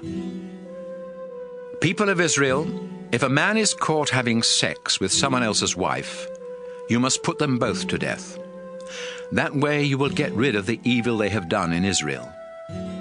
If a man is caught in town having sex with an engaged woman who isn't screaming for help, they both must be put to death. The man is guilty of having sex with a married woman, and the woman is guilty because she didn't call for help, even though she was inside a town and people were nearby. Take both of them to the town gate and stone them to death. You must get rid of the evil they brought into your community. If an engaged woman is raped out in the country, only the man will be put to death. Do not punish the woman at all. She has done nothing wrong, and certainly nothing deserving death. This crime is like murder, because the woman was alone out in the country when the man attacked her. She screamed, but there was no one to help her. Suppose a woman isn't engaged to be married, and a man talks her into sleeping with him. If they are caught, they will be forced to get married. He must give her father 50 pieces of silver as a bride price, and can never divorce her. A man must not marry a woman who was married to his father. This would be a disgrace to his father. Deuteronomy 23. If a man's private parts have been crushed or cut off, he cannot fully belong to the Lord's people. No one born outside of a legal marriage, or any of their descendants for 10 generations, can fully belong to the Lord's people. No Ammonites or Moabites, or any of their descendants for 10 generations, can become part of Israel, the Lord's people. This is because when you came out of Egypt, they refused to provide you with food and water. And besides, they hired Balaam to put a curse on you. But the Lord your God loves you, so he refused to listen to Balaam, and turned Balaam's curse into a blessing. Don't even think of signing a peace treaty with Moab or Ammon. But Edomites are your relatives, and you lived as foreigners in the country of Egypt. Now you must be kind to Edomites and Egyptians, and let their great-grandchildren become part of Israel, the Lord's people. When you men go off to fight your enemies, make sure your camp is acceptable to the Lord. For example, if something happens at night that makes a man unclean and unfit for worship, he must go outside the camp and stay there until late afternoon. Then he must take a bath, and at sunset he can go back into camp. Set up a place outside the camp to be used as a toilet area, and make sure that you have a small shovel in your equipment. When you go out to the toilet area, use the shovel to dig a hole. Then, after you relieve yourself, bury the waste in the hole. You must keep your camp clean of filthy and disgusting things. The Lord is always present in your camp, ready to rescue you and give you victory over your enemies. But if he sees something disgusting in your camp, he may turn around and leave. When runaway slaves from other countries come to Israel and ask for protection, you must not hand them back to their owners. Instead, you must let them choose which one of your towns they want to live in. Don't be cruel to runaway slaves. People of Israel, don't any of you ever be temple prostitutes. The Lord your God is disgusted with men and women who are prostitutes of any kind, and he will not accept a gift from them, even if it had been promised to him. When you lend money, food, or anything else to another Israelite, you are not allowed to charge interest. You can charge a foreigner interest, but if you charge other Israelites interest, the Lord your God will not let you be successful in the land you are about to take. People of Israel, if you make a sacred promise to give a gift to the Lord, then do it as soon as you can. If the Lord has to come looking for the gift you promised, you will be guilty of breaking that promise. On the other hand, if you never make a sacred promise, you can't be guilty of breaking it. You must keep whatever promises you make to the Lord. After all, you are the one who chose to make the promises. If you go into a vineyard that belongs to someone else, you are allowed to eat as many grapes as you want while you are there. But don't take any with you when you leave.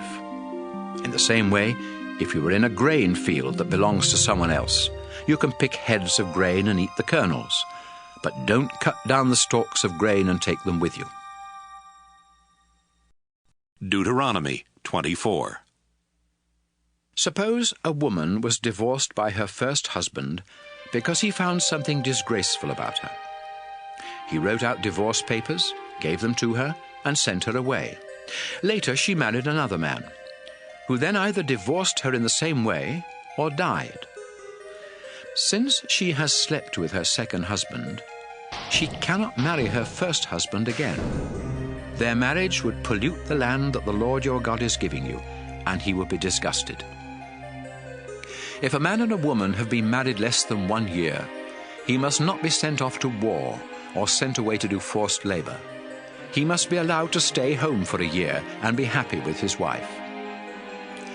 When you lend money to people, you are allowed to keep something of theirs as a guarantee that they will pay back the loan. But don't take one or both of their millstones, or else they may starve. They need these stones for grinding grain into flour to make bread. If you are guilty of kidnapping Israelites and forcing them into slavery, you will be put to death to remove this evil from the community. I have told the priests what to do if any of you have leprosy, so do exactly what they say. And remember what the Lord your God did to Miriam after you left Egypt.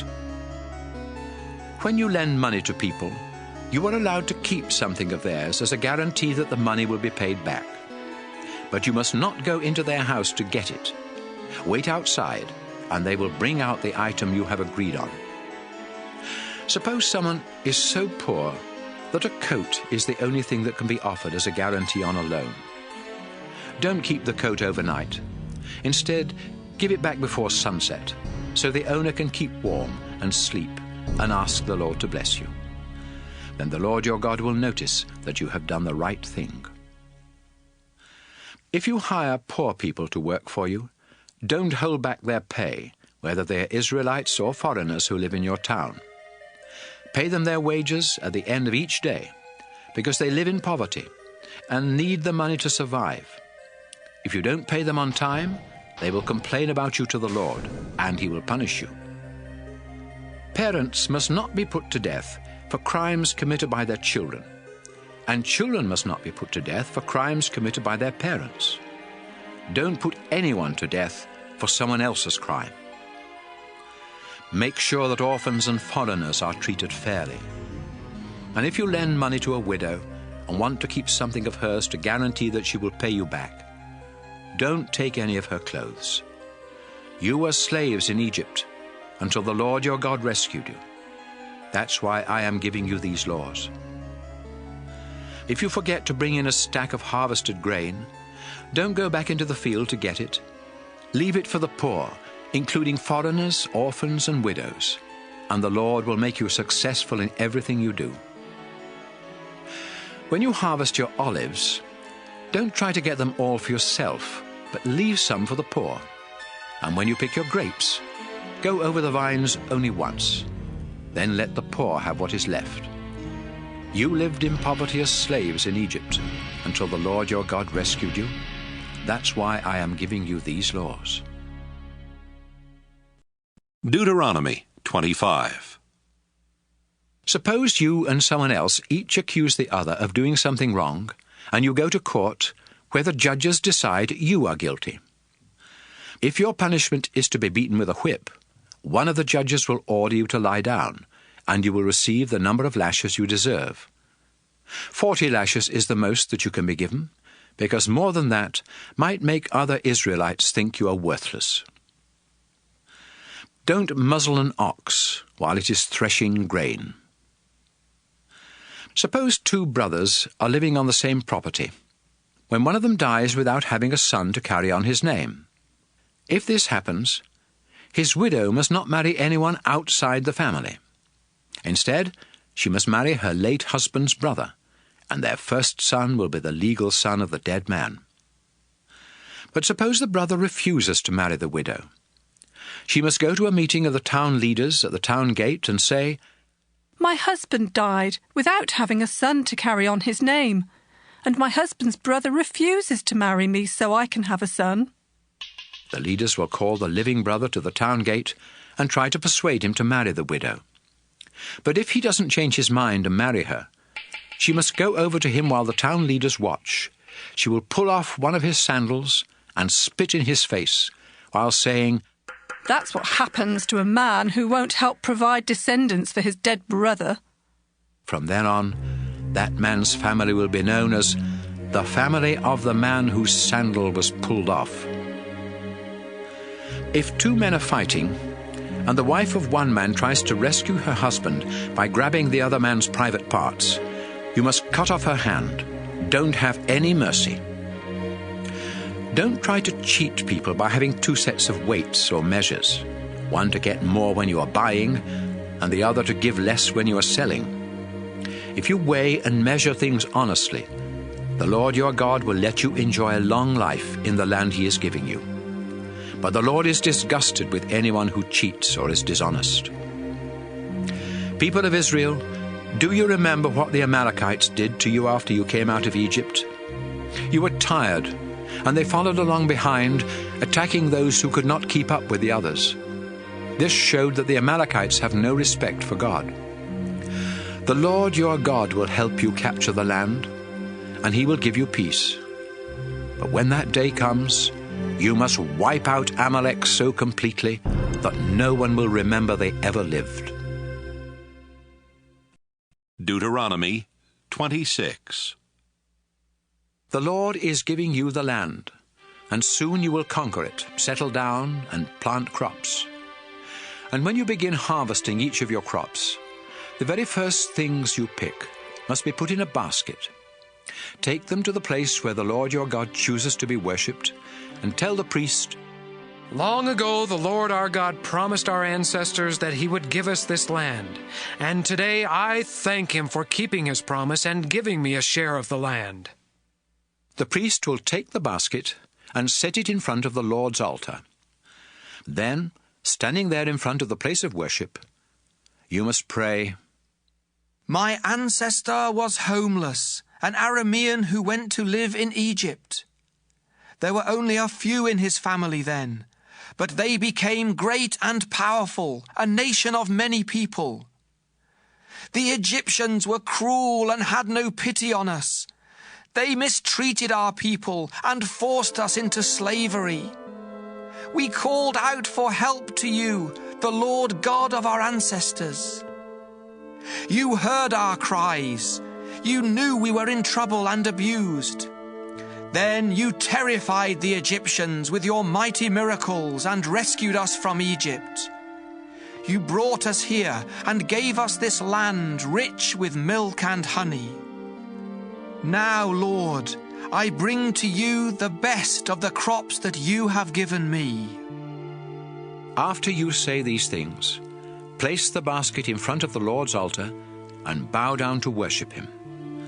Then you and your family must celebrate by eating a meal at the place of worship to thank the Lord your God for giving you such a good harvest. And remember to invite the Levites and the foreigners who live in your town. Every year, you are to give 10% of your harvest to the Lord. But every third year, this 10% must be given to the poor who live in your town, including Levites, foreigners, orphans, and widows. That way they will have enough to eat.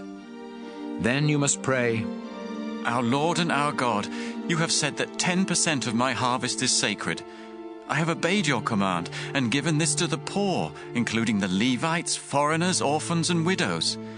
I've not eaten any of this sacred food while I was in mourning. In fact, I never touched it when I was unclean, and none of it has been offered as a sacrifice to the spirits of the dead. I have done everything exactly as you commanded. Our Lord, look down from your temple in heaven and bless your people Israel.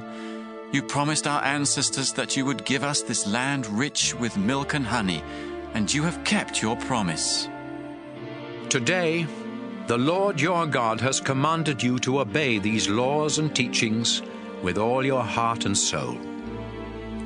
In response, you have agreed that the Lord will be your God, that you will obey all his laws and teachings, and that you will listen when he speaks to you. Since you have agreed to obey the Lord, he has agreed that you will be his people, and that you will belong to him just as he promised. The Lord created all nations, but he will make you more famous than any of them, and you will receive more praise and honor. You will belong only to the Lord your God, just as he promised. Deuteronomy 27. Moses stood together with the leaders and told the people of Israel, Obey all the laws and teachings that I am giving you today. Soon you will enter the land that the Lord your God is giving to you. He is the God your ancestors worshipped, and he has promised that this land is rich with milk and honey. After you cross the Jordan River, go to Mount Ebal, set up large slabs of stone, then cover them with white plaster and write on them a copy of these laws. At this same place, build an altar for offering sacrifices to the Lord your God. But don't use stones that have been cut with iron tools. Look for stones that can be used without being cut. Then offer sacrifices to please the Lord, burning them completely on the altar. Next, offer sacrifices to ask the Lord's blessing, and serve the meat at a sacred meal where you will celebrate in honor of the Lord. Don't forget to write out a copy of these laws on the stone slabs that you are going to set up. Make sure that the writing is easy to read. Moses stood together with the priests and said, Israel, be quiet and listen to me. Today you have become the people of the Lord your God. So you must obey his laws and teachings that I am giving you. That same day, Moses gave them the following instructions. After you cross the Jordan River, you will go to Mount Gerizim and Mount Ebal. The tribes of Simeon, Levi, Judah, Issachar, Ephraim, Manasseh, and Benjamin will go up on Mount Gerizim, where they will bless the people of Israel. The tribes of Reuben, Gad, Asher, Zebulun, Dan, and Naphtali will go up on Mount Ebal, where they will agree to the curses. The people of the Levi tribe will speak each curse in a loud voice. Then the rest of the people will agree to that curse by saying, Amen. Here are the curses. We ask the Lord to put a curse on anyone who makes an idol or worships idols, even secretly. The Lord is disgusted with idols. We ask the Lord to put a curse on all who do not show respect for their father and mother. We ask the Lord to put a curse on anyone who moves the rocks that mark property lines. We ask the Lord to put a curse on anyone who tells blind people to go the wrong way. We ask the Lord to put a curse on anyone who keeps the poor from getting justice, whether these poor are foreigners, widows, or orphans. We ask the Lord to put a curse on any man who sleeps with his father's wife. That man has shown no respect for his father's marriage. We ask the Lord to put a curse on anyone who has sex with an animal. We ask the Lord to put a curse on any man who sleeps with his sister or his half-sister or his mother-in-law. We ask the Lord to put a curse on anyone who commits murder, even when there are no witnesses to the crime. We ask the Lord to put a curse on anyone who accepts money to murder an innocent victim. We ask the Lord to put a curse on anyone who refuses to obey his laws. And so to each of these curses, the people will answer, Amen. Deuteronomy 28. Today I am giving you the laws and teachings of the Lord your God. Always obey them, and the Lord will make Israel the most famous and important nation on earth, and he will bless you in many ways. The Lord will make your businesses and your farms successful. You will have many children. You will harvest large crops, and your herds of cattle and flocks of sheep and goats will produce many young. You will have plenty of bread to eat. The Lord will make you successful in your daily work. The Lord will help you defeat your enemies and make them scatter in all directions. The Lord your God is giving you the land, and he will make sure you are successful in everything you do. Your harvests will be so large that your storehouses will be full. If you follow and obey the Lord, he will make you his own special people, just as he promised. Then everyone on earth will know that you belong to the Lord, and they will be afraid of you.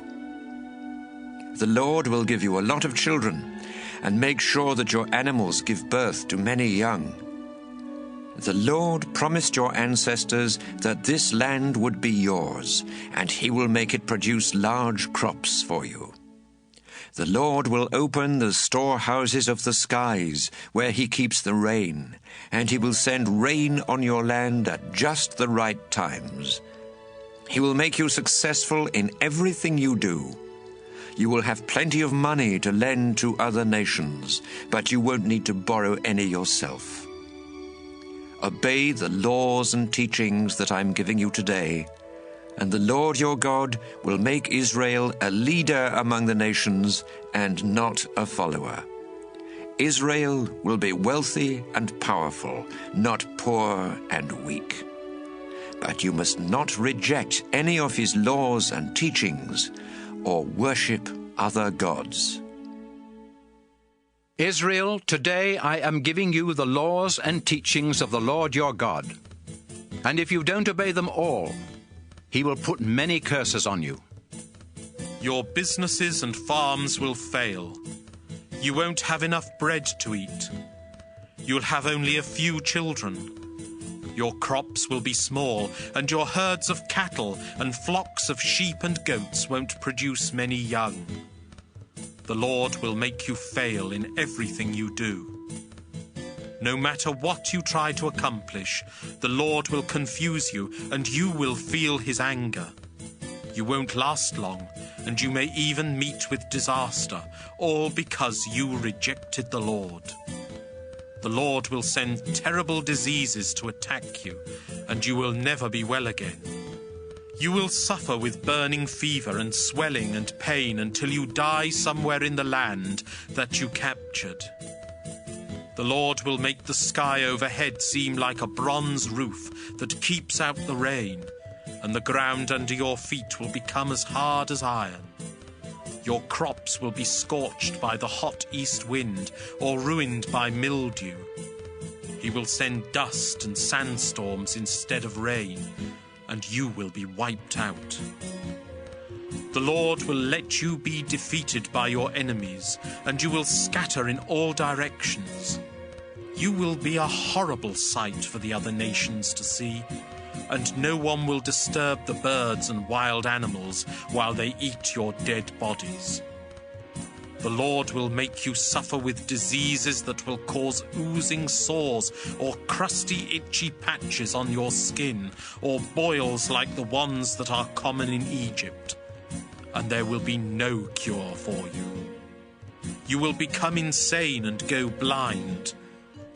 The Lord will make you so confused that even in bright sunshine you will have to feel your way around, like a blind person who cannot tell day from night. For the rest of your life, people will beat and rob you, and no one will be able to stop them. A man will be engaged to a woman, but before they can get married, she will be raped by enemy soldiers. Some of you will build houses, but never get to live in them.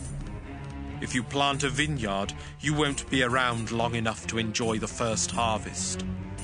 Your cattle will be killed while you watch, but you won't get to eat any of the meat.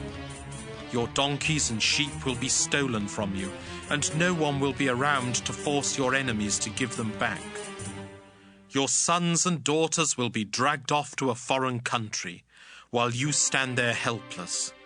And even if you watch for them until you go blind, you will never see them again.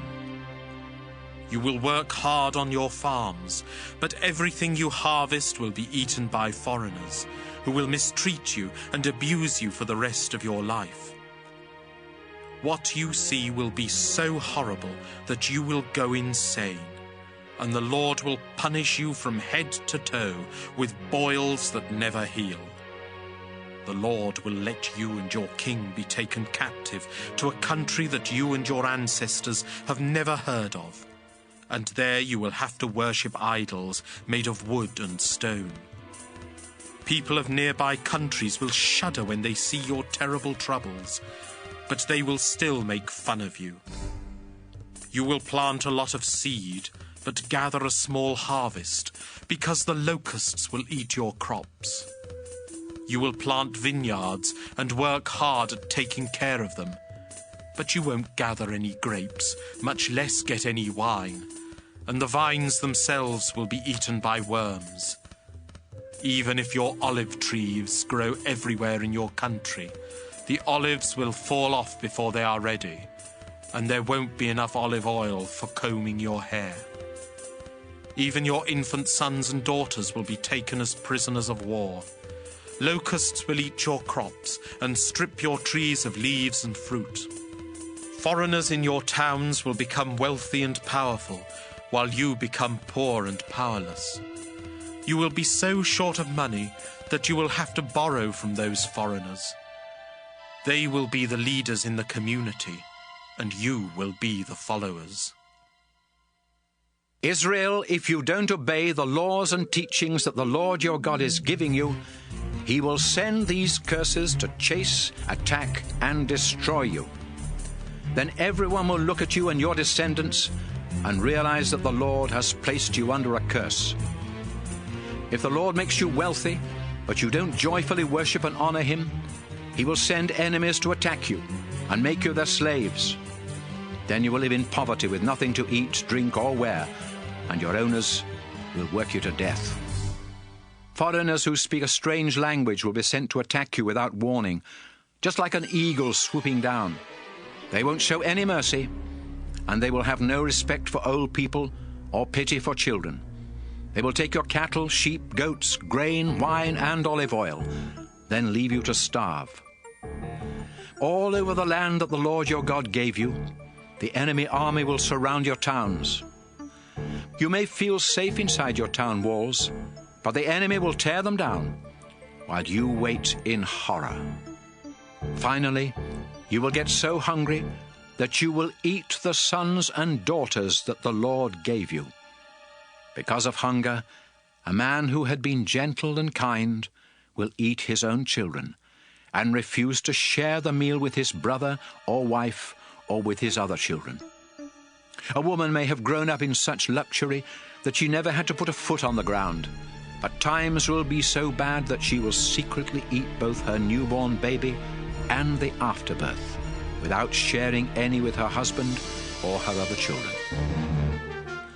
You must obey everything in the book of God's law, because if you don't respect the Lord, he will punish you and your descendants with incurable diseases like those you were so afraid of in Egypt. Remember, if the Lord decides to destroy your nation, he can use any disease or disaster, not just the ones written in the book of God's law. There are as many of you now as the stars in the sky, but if you disobey the Lord your God, only a few of you will be left. The Lord is happy to make you successful and to make your nation grow while you conquer the land, but if you disobey him, he will be just as happy to pull you up by your roots. Those of you that survive will be scattered to every nation on earth, and you will have to worship stone and wood idols that never helped you or your ancestors. You will be restless, always longing for home, but never able to return. You will live in constant fear of death. Each morning you will wake up to such terrible sights that you will say, "I wish it were night." But at night you will be terrified and say, "I wish it were day."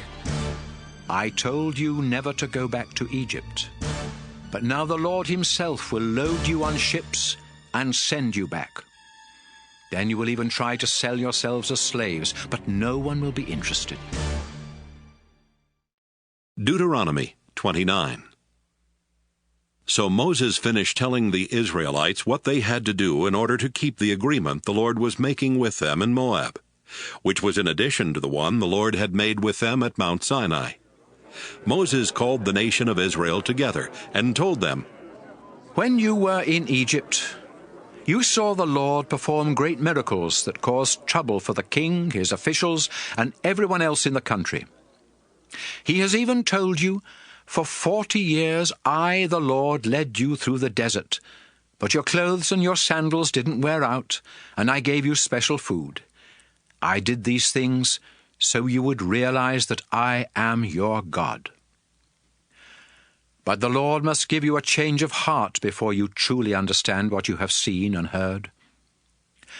When we first camped here, King Sihon of Heshbon and King Og of Bashan attacked, but we defeated them. Then we captured their land and divided it among the tribes of Reuben, Gad, and East Manasseh. Israel, the Lord has made an agreement with you, and if you keep your part, you will be successful in everything you do. Today, everyone in our nation is standing here in the Lord's presence, including leaders and officials, parents and children, and even those foreigners who cut wood and carry water for us. We are at this place of worship to promise that we will keep our part of the agreement with the Lord our God. In this agreement, the Lord promised that you would be his people, and that he would be your God. He first made this promise to your ancestors Abraham, Isaac, and Jacob, and today the Lord is making this same promise to you. But it isn't just for you, it is also for your descendants. When we lived in Egypt, you saw the Egyptians worship disgusting idols of wood, stone, silver, and gold. Then as we traveled through other nations, you saw those people worship other disgusting idols. So make sure that everyone in your tribe remains faithful to the Lord and never starts worshipping gods of other nations. If even one of you worships idols, you will be like the root of a plant that produces bitter, poisonous fruit. You may be an Israelite and know all about the Lord's agreement with us, but he won't bless you if you rebel against him. You may think you can get away with it, but you will cause the rest of Israel to be punished along with you. The Lord will be furious, and instead of forgiving you, he will separate you from the other tribes. Then he will destroy you by piling on you all the curses in the book of God's law, and you will be forgotten forever.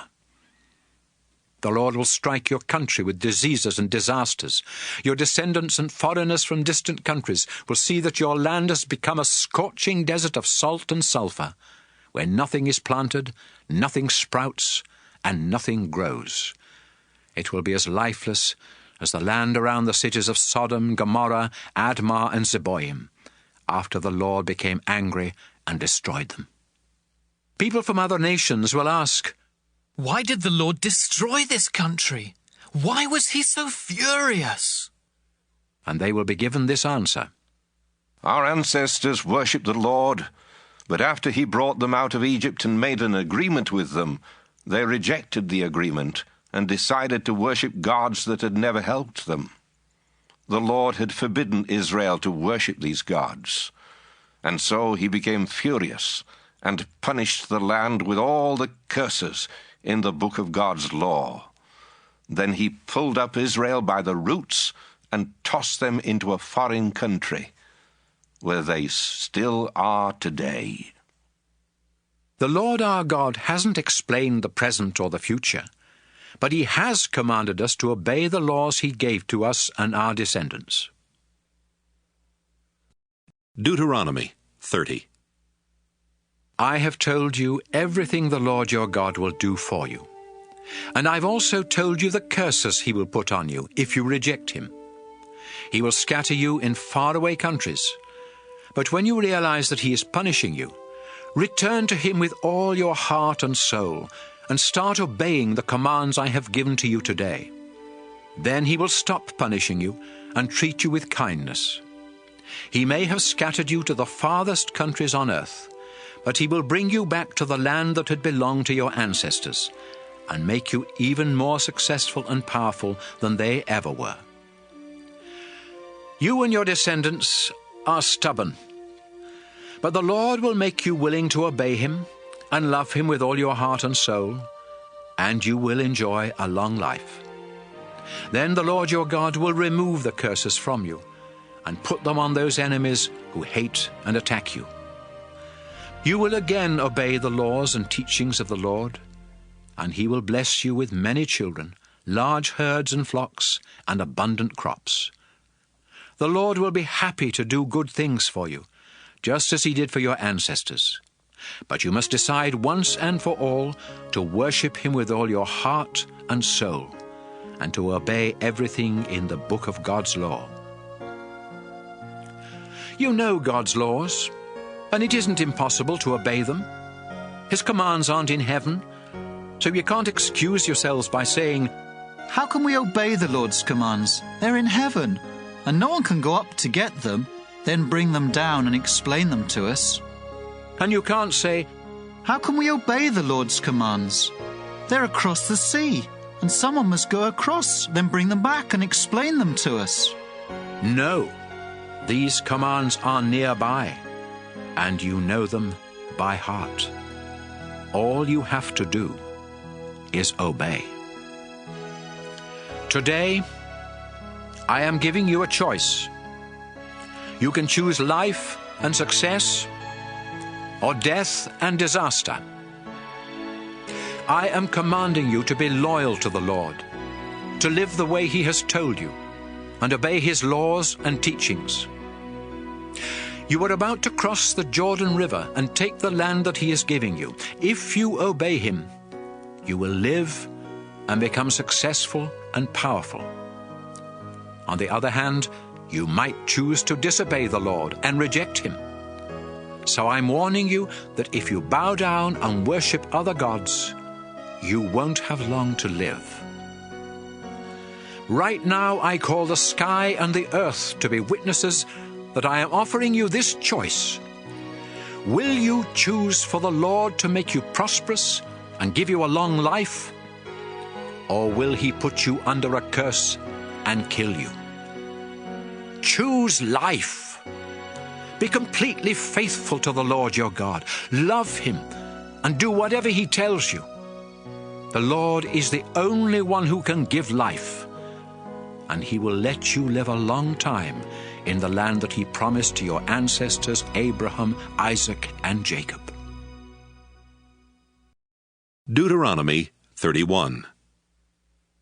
Moses again spoke to the whole nation of Israel. I am 120 years old, and I am no longer able to be your leader. And besides that, the Lord your God has told me that he won't let me cross the Jordan River.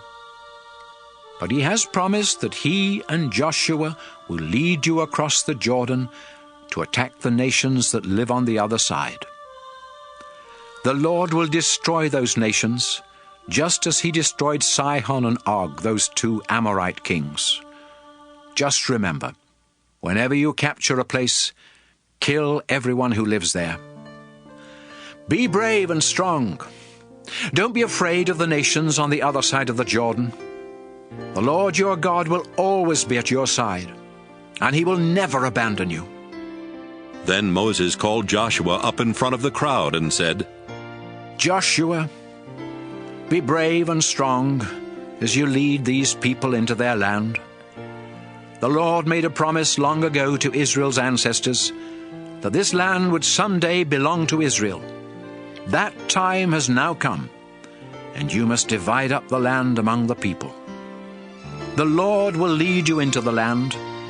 He will always be with you and help you, so don't ever be afraid of your enemies. Moses wrote down all of these laws and teachings and gave them to the priests and the leaders of Israel. The priests were from the Levi tribe, and they carried the sacred chest that belonged to the Lord. Moses told these priests and leaders, Each year the Israelites must come together to celebrate the festival of shelters at the place where the Lord chooses to be worshipped. You must read these laws and teachings to the people at the festival every 7th year, the year when loans do not need to be repaid. Everyone must come, men, women, children, and even the foreigners who live in your towns. And each new generation will listen and learn to worship the Lord their God with fear and trembling, and to do exactly what is said in God's law. The Lord told Moses, "You will soon die. So bring Joshua to the sacred tent, and I will appoint him the leader of Israel." Moses and Joshua went to the sacred tent, and the Lord appeared in a thick cloud right over the entrance to the tent. The Lord said, "Moses, you will soon die, but Israel is going into a land where other gods are worshipped, and Israel will reject me and start worshipping these gods. The people will break the agreement I made with them, and I will be so furious that I will abandon them and ignore their prayers. I will send disasters and suffering that will nearly wipe them out. Finally, they will realize that the disasters happened because I abandoned them.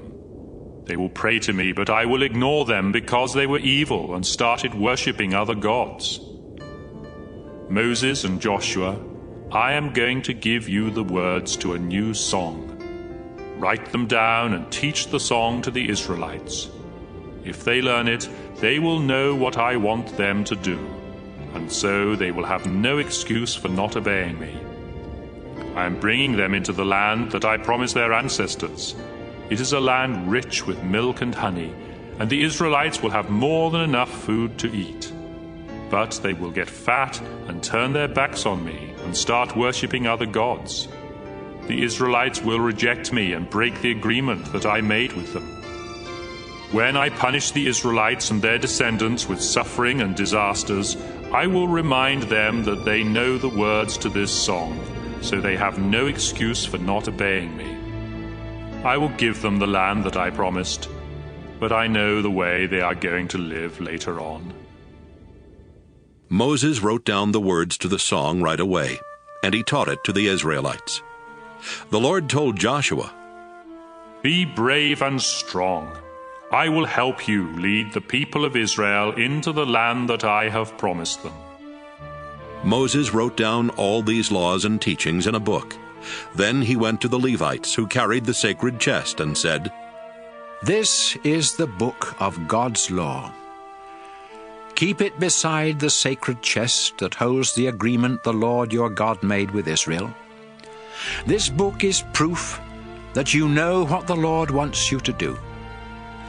I know how stubborn and rebellious you and the rest of the Israelites are.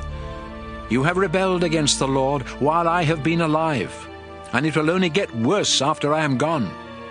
So call together the leaders and officials of the tribes of Israel.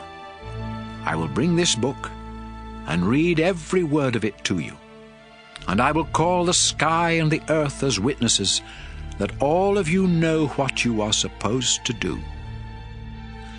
I am going to die soon, and I know that in the future you will stop caring about what is right and what is wrong.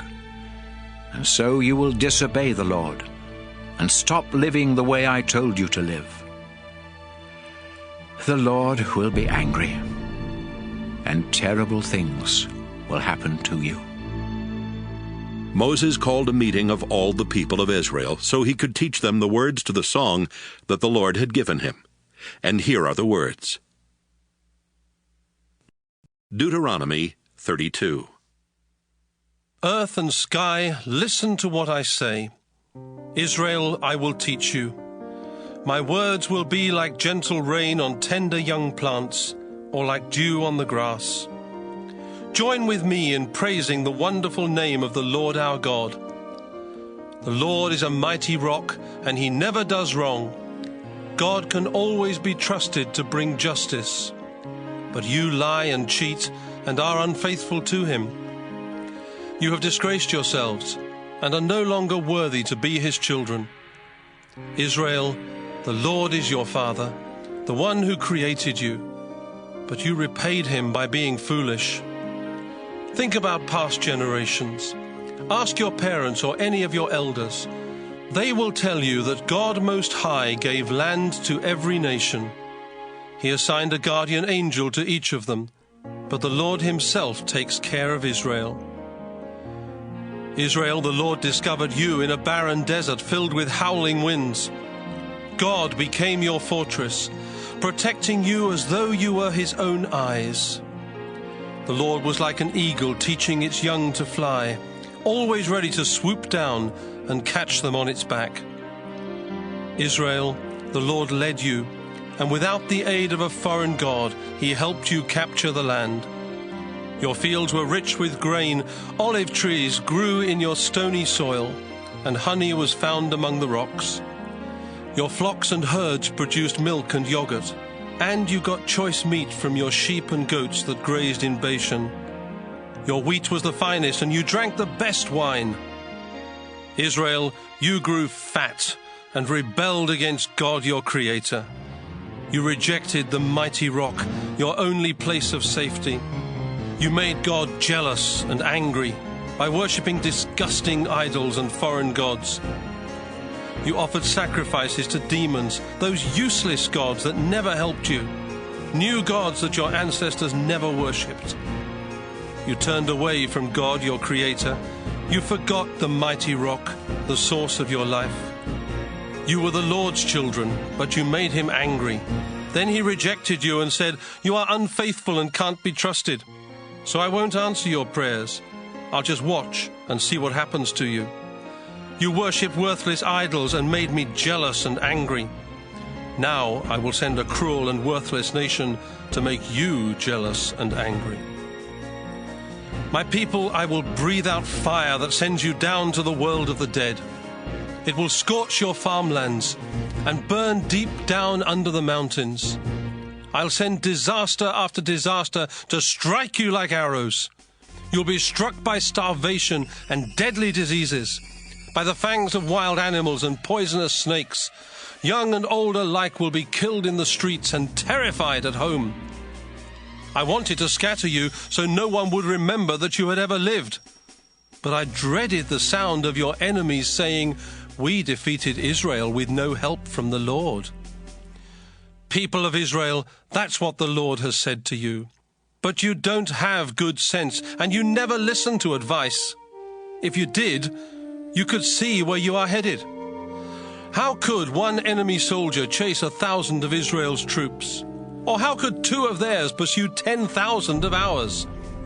It can only happen if the Lord stops protecting Israel and lets the enemy win. Even our enemies know that only our God is a mighty rock.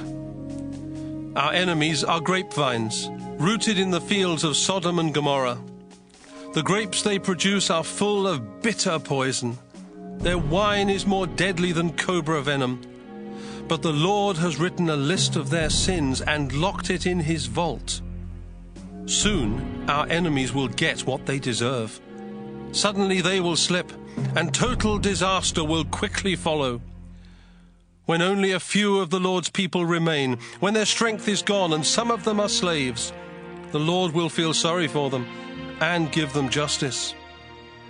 But first the Lord will say, "You ran for safety to other gods. Couldn't they help you? You offered them wine and your best sacrifices. Can't those gods help you now or give you protection? Don't you understand? I am the only God. There are no others. I am the one who takes life and gives it again. I punished you with suffering, but now I will heal you, and nothing can stop me. I make this solemn promise. Just as I live forever, I will take revenge on my hateful enemies. I will sharpen my sword and let it flash like lightning. My arrows will get drunk on enemy blood. My sword will taste the flesh and the blood of the enemy. It will kill prisoners and cut off the heads of their leaders. Tell the heavens to celebrate and all gods to bow down to the Lord, because he will take revenge on those hateful enemies who killed his people. He will forgive the sins of Israel and purify their land. Moses spoke the words of the song so that all the Israelites could hear, and Joshua helped him. When Moses had finished, he said, "Always remember this song I have taught you today. And let it be a warning that you must teach your children to obey everything written in the book of God's law. The law isn't empty words. It can give you a long life in the land that you are going to take. Later that day, the Lord said to Moses, Go up into the Devarim mountain range here in Moab across the Jordan River valley from Jericho. And when you reach the top of Mount Nebo, you will be able to see the land of Canaan, which I am giving to Israel. Then you will die and be buried on the mountaintop, just as your brother Aaron died and was buried on Mount Hor.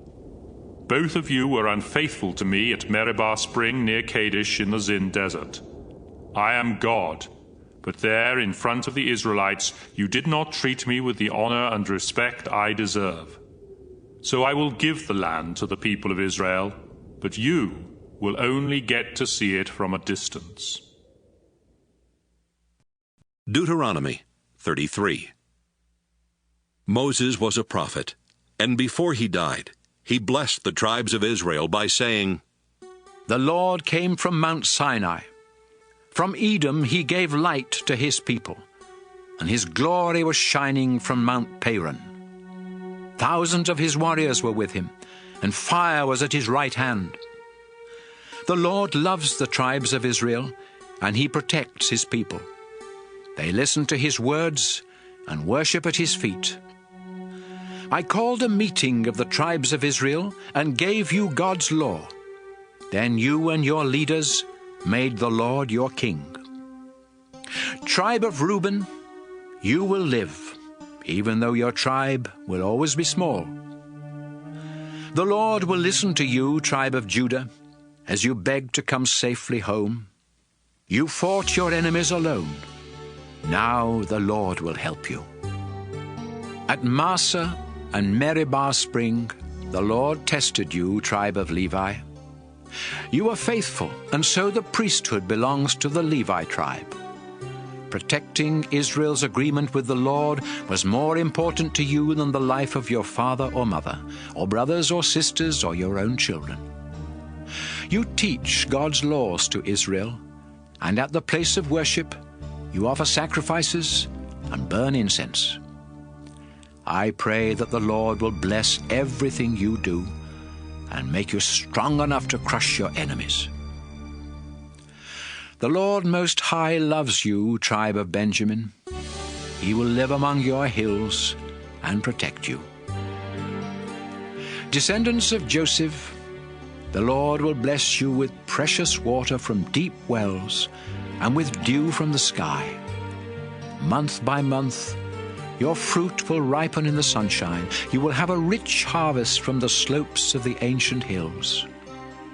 The Lord who appeared in the burning bush wants to give you the best the land can produce, and it will be a princely crown on Joseph's head.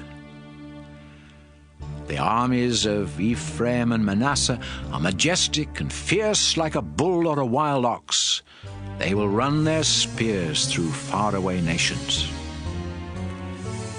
Be happy, Zebulun, as your boats set sail. Be happy, Issachar, in your tents. The sea will make you wealthy, and from the sandy beach you will get treasure. So invite the other tribes to celebrate with you and offer sacrifices to God. Tribe of Gad, the Lord will bless you with more land, so shout his praises. Your tribe is like a lion ripping up its victim. Your leaders met together and chose the best land for your tribe, but you obeyed the Lord and helped the other tribes. Tribe of Dan, you are like a lion cub, startled by a snake. The Lord is pleased with you, people of Naphtali. He will bless you and give you the land to the west and the south. The Lord's greatest blessing is for you, tribe of Asher. You will be the favorite of all the other tribes. You will be rich with olive oil and have strong town gates with bronze and iron bolts. Your people will be powerful for as long as they live. Israel, no other God is like ours. The clouds are his chariot, as he rides across the skies to come and help us. The eternal God is our hiding place. He carries us in his arms. When God tells you to destroy your enemies, he will make them run. Israel, you will live in safety. Your enemies will be gone. The dew will fall from the sky, and you will have plenty of grain and wine. The Lord has rescued you and given you more blessings than any other nation. He protects you like a shield and is your majestic sword. Your enemies will bow in fear, and you will trample on their backs.